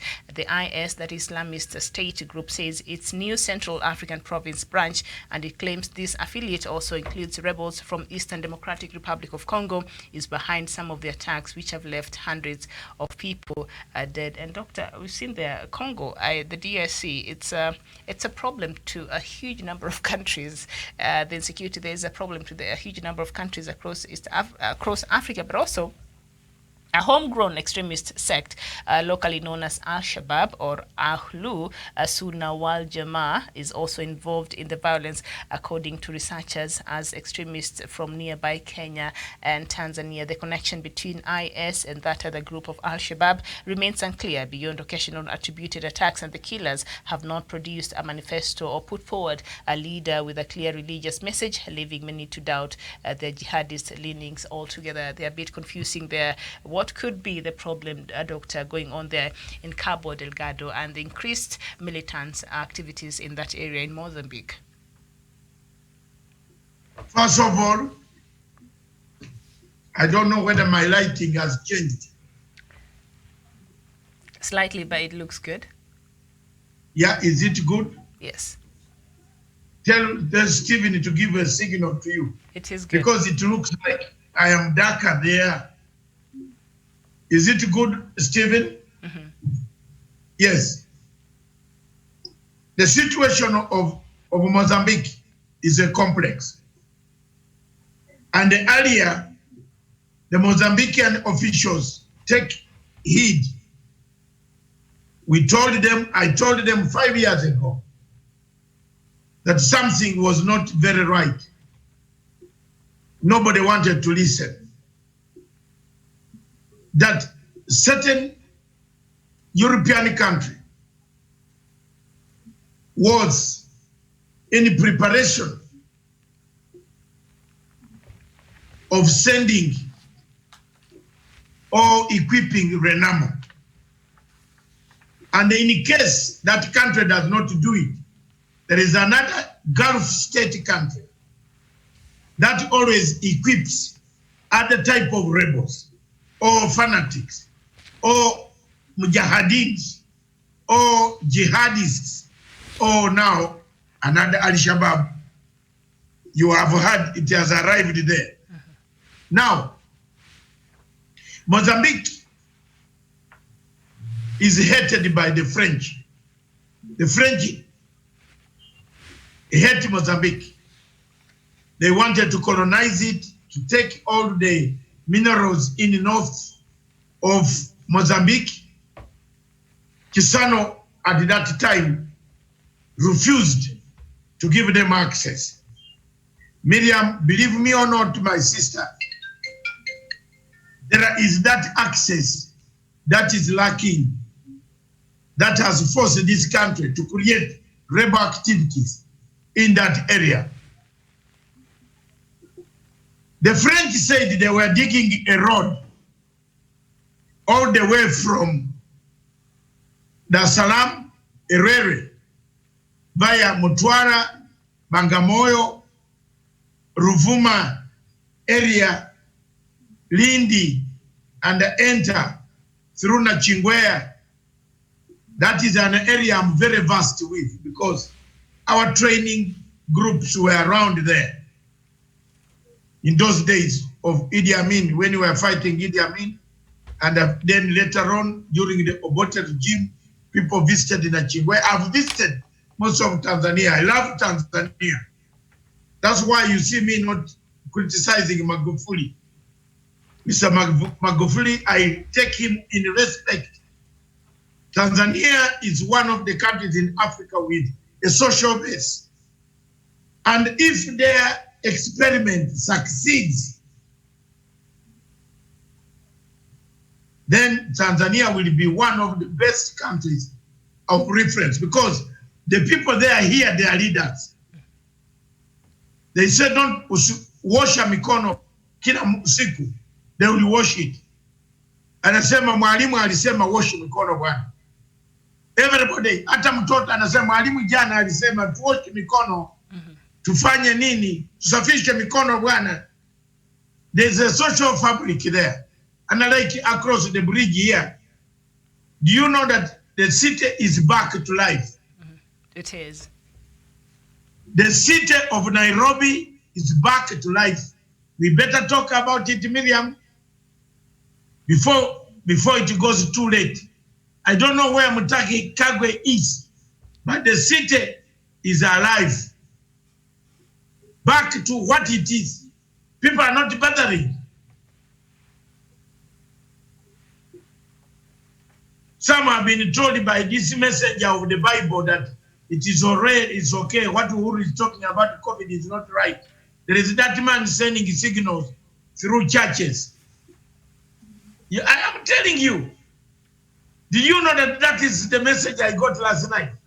That there are so many people who are not even believing in this COVID-19, that it exists. They are saying that the government is doing it to collect money. Anyway, back to our subject. Yes. Walai. The conflict in, in Mozambique. If we don't work on the way is Mozambique must come and study the origin. Why Ruvuma? Why the northern part? Because it has got minerals, oil, gas, hot springs, and half of Mozambique. That's what I told the diplomat who was based in Nairobi. He called me for lunch in Intercontinental. And I told him I don't hide what I know, what I've heard, what I see things. Because my life is to study, to protect Africa. I have never been shy from protecting the continent of Africa.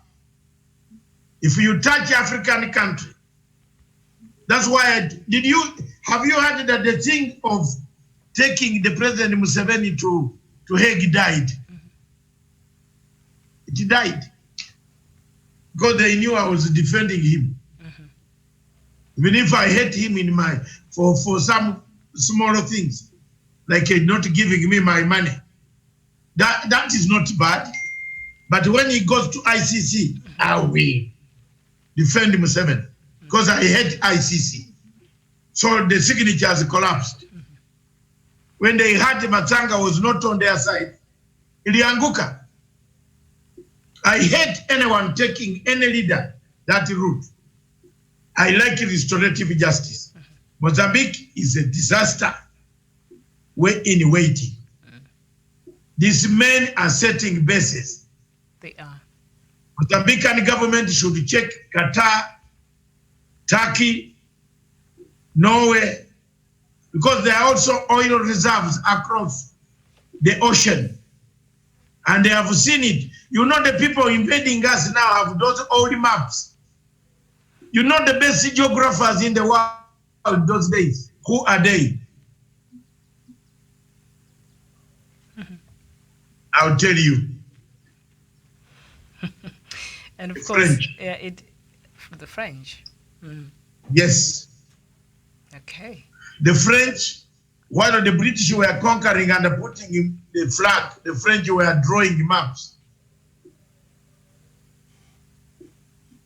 The maps that discovered the oil in Lodwa were drawn by the French in Turkana. You grew up, did you know there was oil in Turkana? Why was it hidden to you? It only mushroomed recently. All right, and interviews from local researchers and residents, as well as United Nations officials and aid workers in Cabo Delgado, suggest extremism is most likely only one part of the jigsaw, and that multiple groups and cells are now operating in the region with different objectives. Indeed, with different objectives. Yes. So Can we call it today? And Doctor, before we call it a day, let's just do 3 African news stories, and then we'll just. No, call it the day on diplomatic leaks. Oh yes, but we are not taking a break. Yes. We are not opening a new. No. No. Okay. Yes. Fine. So, all right. I'm here. About and I'm taking my tea. 20 or so minutes. Yes, please, can they refill your tea there, so that the remaining about 20 or so minutes, we can just look at a few African stories. I'm ready, and I'm all yours. All right. Okay, with pleasure. So we move to another country. This is African news now that also have experienced some level of conflict in the past. And Burundi has told the regional bloc East African community that any observers sent to monitor its general elections will have to be quarantined for 14 days on arrival to curb the spread of the coronavirus. Now, the elections are only 9 days away, and the order effectively bars observers from scrutinizing the voting process. Burundi has proposed that East Africa community staff who are already in the country take up the role of observers, according to a letter written by Isabel Ndahayo, the minister responsible for East Africa community affairs in Burundi. Dr. Burundi's elections is 9 days away, and Burundi's government is saying if you want to send observers in this country, that is the East African country observers there, then we must have them quarantined for 14 days. Help me understand what Burundi is saying here. Thank you very much. Africa has very different types of people, and I like Africa. I like African continent. In fact, if you are to give marks to African style of leadership, you know the president I will give more marks. Is the general in Burundi. Oh, Nkurunziza. Yes, he has very good style of leadership. What? Yes, good style. Okay, describe his style. Yes. Listen, his office is the toilet, is the kitchen, is the bedroom. Have you heard? That's a very good leader. Ask me why again. Why? That's good leader. From the time he learned that there was a coup that temporarily threw him out for 1 day. Guess what Nkurunziza did? He has never moved from that office. He wants toilet, he goes there. He wants kitchen, he cooks here. Because he fears people will overthrow him. But that's on a lighter note. On a serious note, Miriam, let me answer your question. Yes. Is a very clever man. He knows He is clever, all right. that yes. If foreign observers go now, there was no election campaign. Doctor. Haven't you seen what?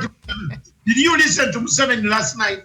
And we are coming to Museveni. He said elections, only a madman will have an election during COVID-19. But Uganda's elections is not until next year in February. So why is he jumping the gun too soon? Burundi election is this month, so it is understandable. But now President is saying that if you come as an observer, you'll have to go to 14 days of forced quarantine, and yet elections is 9 days away. What is he saying? You know what he's saying? What he's saying right now is don't go there. Essentially, yes. Yes. He has already rigged the elections. To his preferred candidate, because remember, President Nkurunziza is not running for these elections, yes. And the party secretary general is the one who is at the flag bearer of President Nkurunziza's party there. And we know that he expelled all the international media houses and no longer there in Burundi. The United Nations Human Rights Commission that was based in Burundi was expelled. So this is, the COVID-19 has worked perfectly well for his schemes there. You know what? COVID-19 works very well where there is military man. But has given him the perfect excuse. Have you seen your Kenyan people are already in the city? The city is flourishing as usual. It's buzzing with activity. That is true. Yeah, yes. Someone has sent me a picture of this Nairobi city now.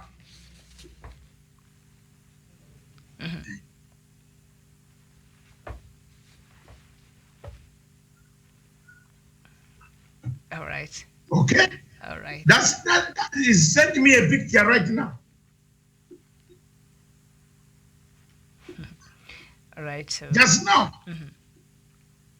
Nairobi is back. So the only place where COVID, have you seen in Tunisia? Military. And the cases have lowered right now as you speak. Yes. There is no more cases. There's no more death. What they have is to clean the mess. And they are cleaning it. They locked it down. Rwanda, nobody has died so far. All these military regimes, nobody has died. Uganda, nobody has died. Sudan, someone died, isn't it? Yes. No. No, South Sudan, you have recovered. There's no death there, but the number of South Sudan has surpassed that of... Because there is a quasi-military operation there. Salva Kiir is a military man with some civilian laughing mouth. But South Sudanese have not been listening. The numbers have now surpassed Uganda, and they had all this time to prepare. And the numbers could be very low right now, but they have already surpassed Uganda. So that means something is not working very right there in South Sudan, because they recorded their first case just a few days ago compared to the rest of us. Yeah, because they are allowing these people coming. The trailers going into Sudan are also carrying some wannabes. Call them wannabe. Is that a correct word, wannabes? What is that? Yeah. Wannabes. What is that? Wannabes, yes. They are very dangerous people. Doctor, we move to Madagascar, where President of Madagascar, Andre Rajoelina, has delivered a scathing verdict of persons increasingly speaking against the country's purported traditional cure for COVID-19.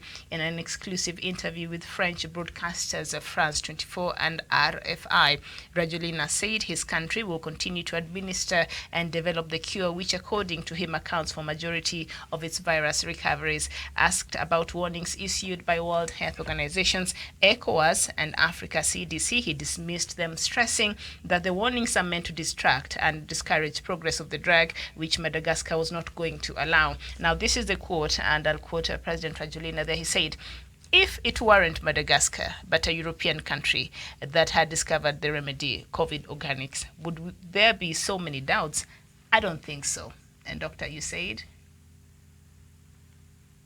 Some breaking news, you are there, so Google breaking news, my dear sister. Hey! Let me say finish this COVID thing of yours for you first. This is laughter here. Today I am in very good mood because I wore the same shirt like yours. Like your blouse, no, your top. You see here, only that you didn't put the black one. This COVID, that tree, have you seen that tree? That tree picture on top of COVID-19. Haki ya Mungu, it grows in our place there in Mount Ellicott. My uncle yesterday called me. He said, "Are you coughing?" I said, "No." If you are coughing, he will try his level best to come. I said, "I'm all right, uncle." He said, "This thing is here. You drink it. When they give it to you, yummy, yummy. It is yummy outside by bottle. But the liquid itself, why are people, the Bazungu are fearing?" And I want to tell you this. Congratulations. Bazungu are fearing. You know Bazungu fears anything sour. Sour. I've lived with Bazungu for 35 years now. The only thing that I have not done is I've never produced a Mzungu child. I stuck to my Miriam, to my lane. Watu wengine wanaenda huko wanakuja hapa na wabibi wazungu. "Oh, look at my baby." Baby what? Baby, my baby is Uganda. I stick with my Ugandan wife. I never married there. Sorry, but don't harass me because they would have thrown me out a long time ago out of the house. They are very good at throwing black people out of the house. Divorce. It is like the divorce between Ruto and Uhuru. Divorce. Cut. You know, I told you the other day that they cut the Range Rover into two. And you were laughing. So Ruto took the Range Rover without a steering. And Uhuru took the Range Rover with the So COVID-19 is a very good thing. Try it. Two of my Zimbabwean friends, Miriam, in fact, they have promised they are going to charter for me only. They want to charter a plane and a cab.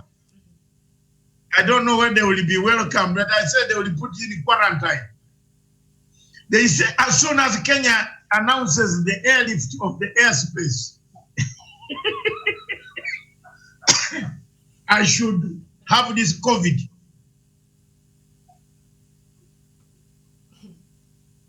Organic COVID. You might need that COVID organic. But what President Rajoelina said, Doctor, in that interview, said, now we are united in this. If it weren't, I'm down for trying anything about Africa. Because okay, ma'am, before you make a conclusion. Yes. This thing works. It works. The two Zimbabweans told me the thing Akiamun works. It makes noise. This harshness is gone. This thing is clear. My uncle, my mother's uncle, said if you hear anything, even if it means walking through Wakaka to arrive, I will stay at the border with Naivasha in a car there and I give you to drink only. I said, Baba, are you sure? I said, don't worry. I can ask if it is real. He said it is put in a big bottle like this. That one, no wonder people how does he make his? Does he boil it? Listen, our place in Uganda, in Mbale, watu wameenda, hakuna mtu huko. There is no one. People are having a normal cough. Hakuna mtu ana na hiyo kitu. I said, what? He said, people are drinking it, relax. It grows on the mountains around Mount Kenya, Kitale there. This thing is there. But something and here. Let's break the news.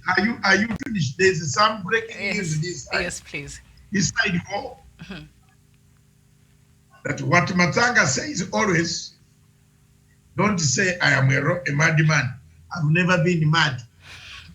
The Speaker of the National Assembly, Mr. Kenneth Lusaka, has approved the leadership changes that will see Samuel Pogisho replace Kibuchumba Murkomen in the House and Susan Kihika replaced in the House. And the Speaker said he will give a detailed ruling later.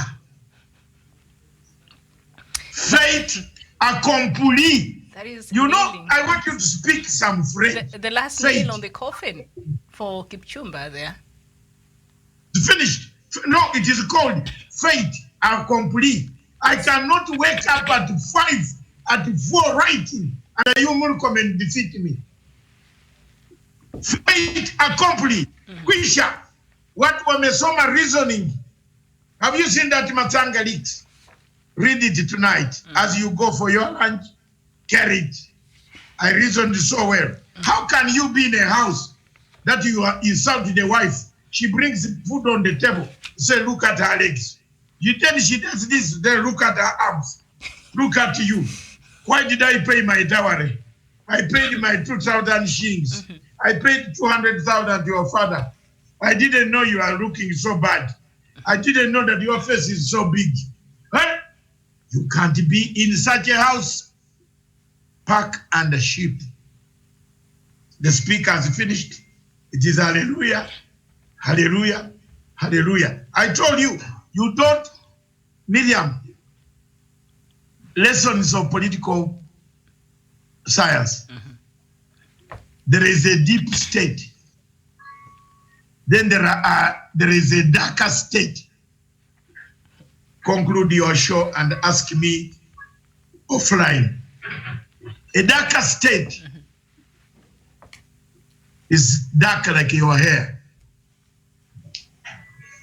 And mine is not dark. Yours is very good hair. I've always admired that hair.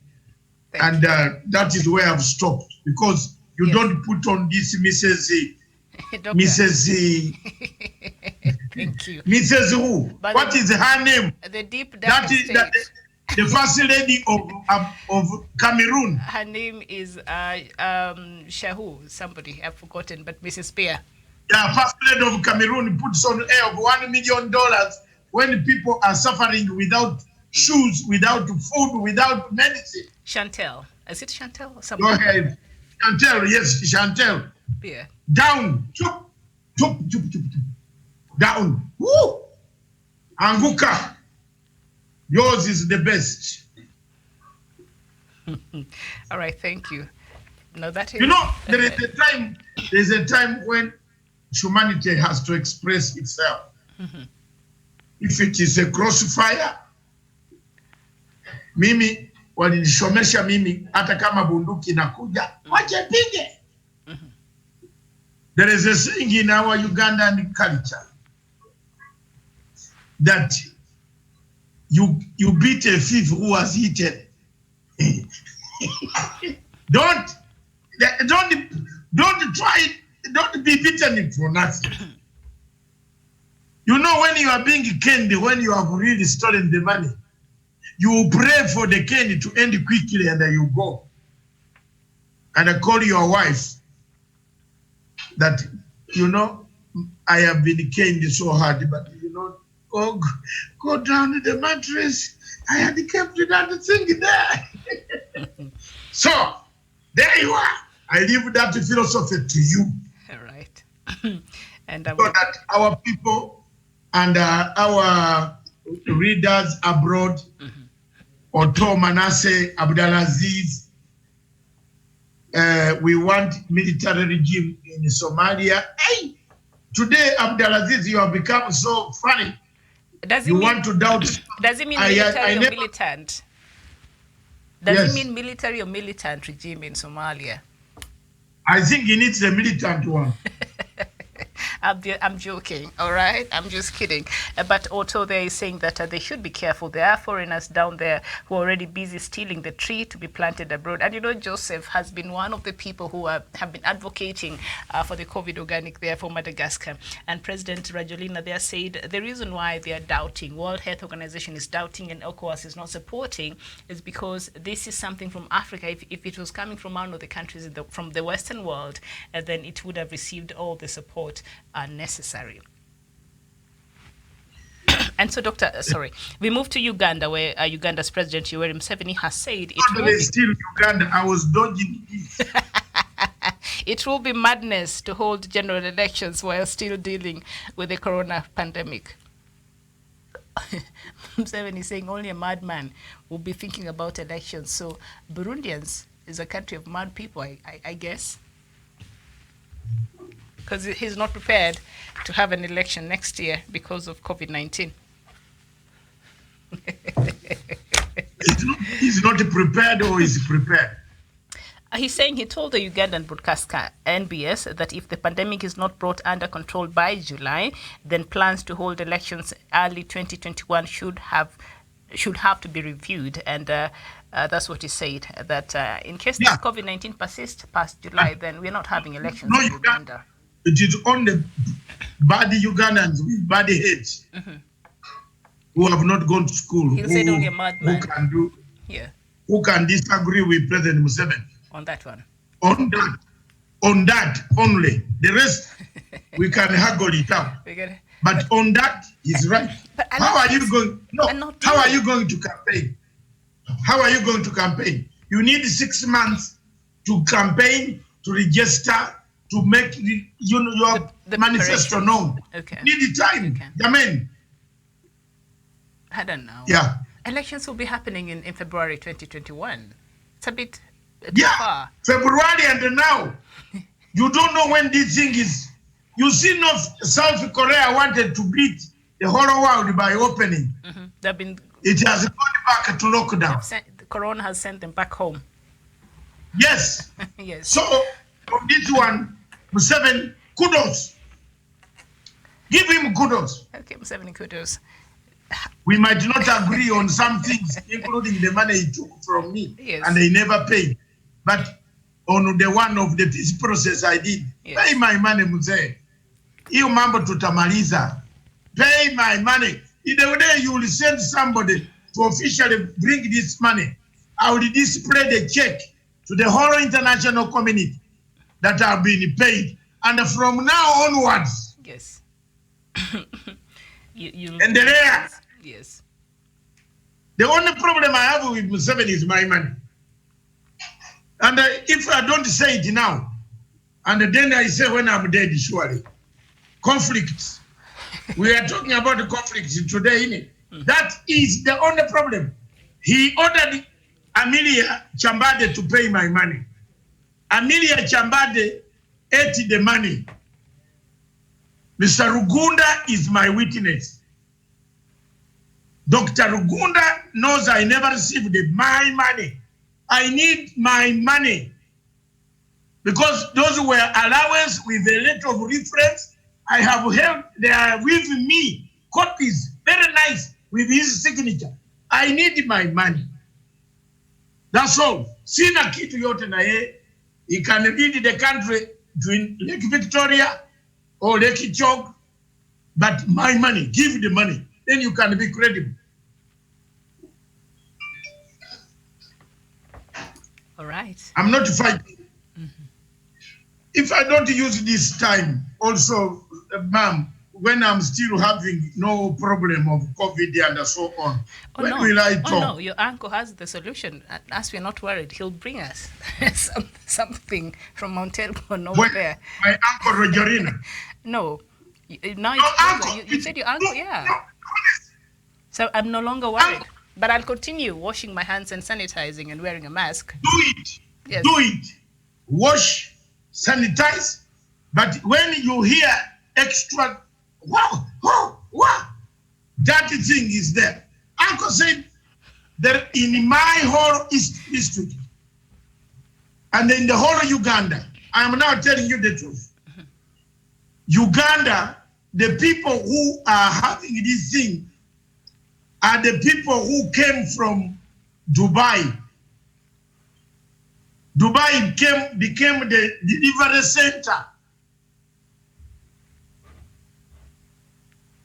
with Ethiopian Airline distributing. I told you, but the rest of Ugandans, Okay. the people have gone for this thing, for this street, until gone. It is now your business. I am telling you, it's your business. It is done through in a bottle. And then they put in a bottle like this. How, are they squeezing then it or they're boiling the roots? What is the process of preparing the COVID kitale? They boil, they crush it, it becomes powder. Okay. It becomes powder, you put in water and a boo, and you drink. Ah, okay. It is the sound. It will even come out. And then when you go down to the other place which David indeed does not have. Yeah. Sounds like a science experiment there, but I don't mind. I don't mind. Not experiment, but I'm telling you, it's why Uganda still has 121 cases. Some of the natives have taken on the hubs. That's good. Sudan, South Sudan, why they have taken on and they prayed. They went back to their vast land of South Sudan. They started collecting these things. Miriam, I'm telling you, the hubs, they started drinking. The disease that is coming by road from Kenya and northern Uganda. And Uganda coming by rain, by train, by cars, by roads. But the real Sudanese there in the local area, hakuna mtu mgonjwa. There is no sick person there. Let's talk the truth. So this thing is available there. The tree, I will show you the picture. So that the people in Kitale, Trans Nzoia, all the way Bungoma, the slopes, and then here, facing Mount Kenya, the slopes, that tree is growing there. Then there, Dar es Salaam, Mount Kilimanjaro, the slopes, the tree is again growing there. All right. So, and then it goes to Mauritius, or Madagascar, sorry. Madagascar down there, you know where the volcano finally erupted and split it from the main Africa like it is, threw it there, Indian Ocean, and they left it. The tree is there. So what Angeline has done is to collect it and crush it. You're calling him Angeline. Angeline, that's the wife for Riek Machar. He's Andre Rajolina. Okay, let me call him Disco Joy. Thank you, Mr. DJ. DJ. Andre, yes. Another 4 hours since morning. Please. Yes, indeed. Yeah, it's time to say goodbye. Thank you very much, my dear. All right. Thank you, all viewers. Yeah. You finish. You have to wind up. It's your session. I wound out the morning one was hot. It was. And I think Lusaka was, you know, Lusaka is my great friend. He had disappeared in the morning, and now I'm shocked that he went there. He must have been listening from somewhere. Thank you so much, our viewers. Thank you for your time. Thank you for engaging with us and for making. Can I before you go? Another breaking news. Yes, I am the man on top of it. Okay, go right ahead.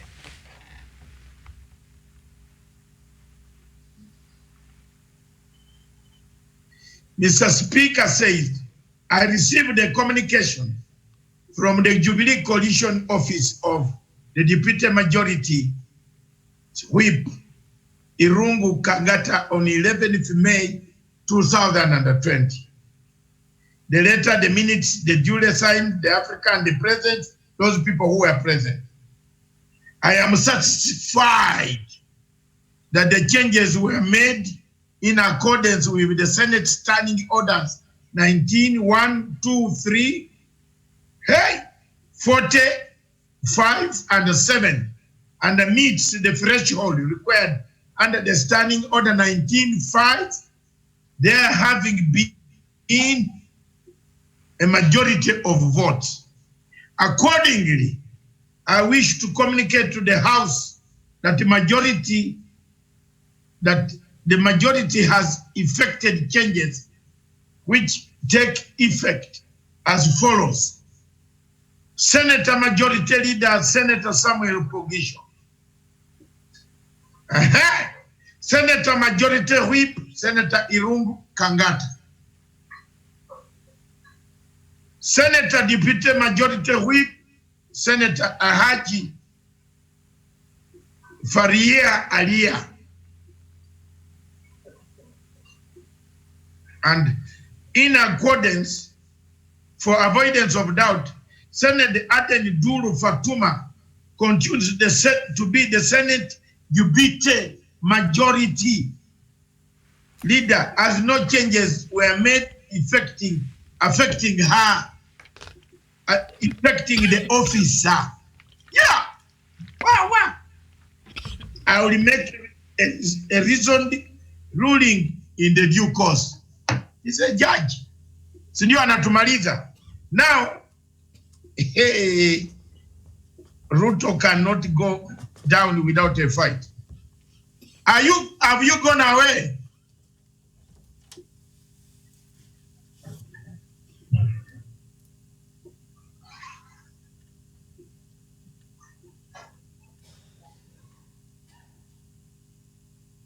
Stephen.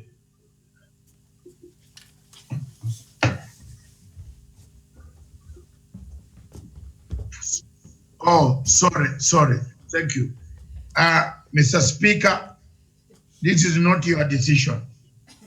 You made the decision under duress and under due influence. I'm sorry you had to do it. Thank you, Mr. Speaker. Kibukomba make comment conclude his reaction to the communication by Speaker Ken Lusaka on party changes. Thank you, and it has been done. May God hold this nation together. Way forward, as Senkok has said, graduated from Jubilee Party. Tomorrow graduate into Jubilee Kanu. Tomorrow, and I'm saying this again, graduate from Jubilee ODM Alliance. Wow. This country will be united. I will drink my beer in Kisumu.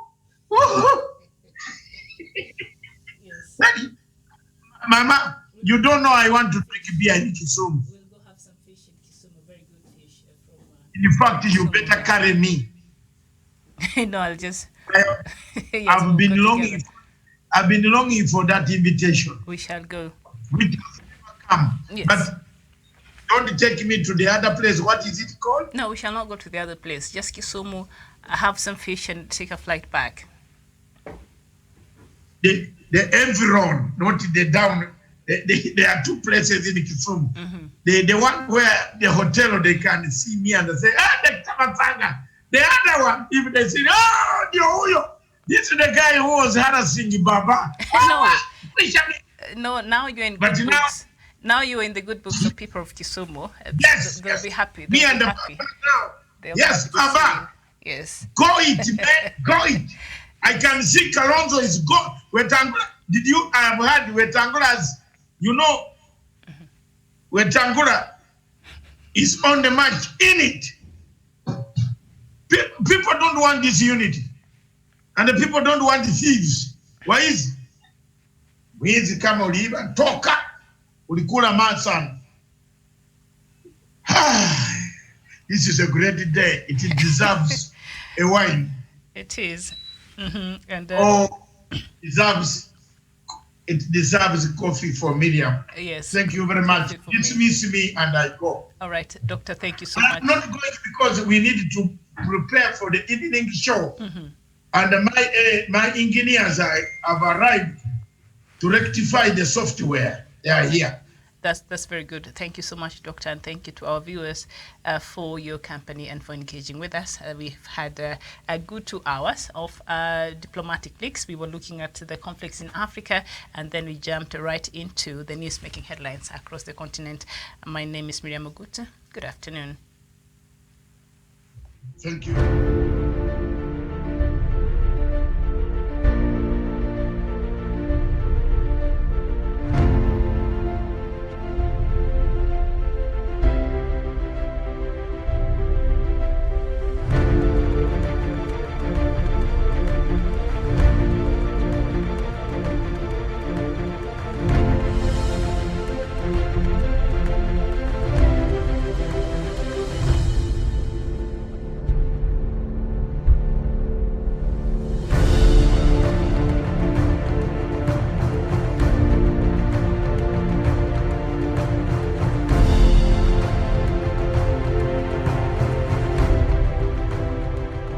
Peace must be our goal and our guide.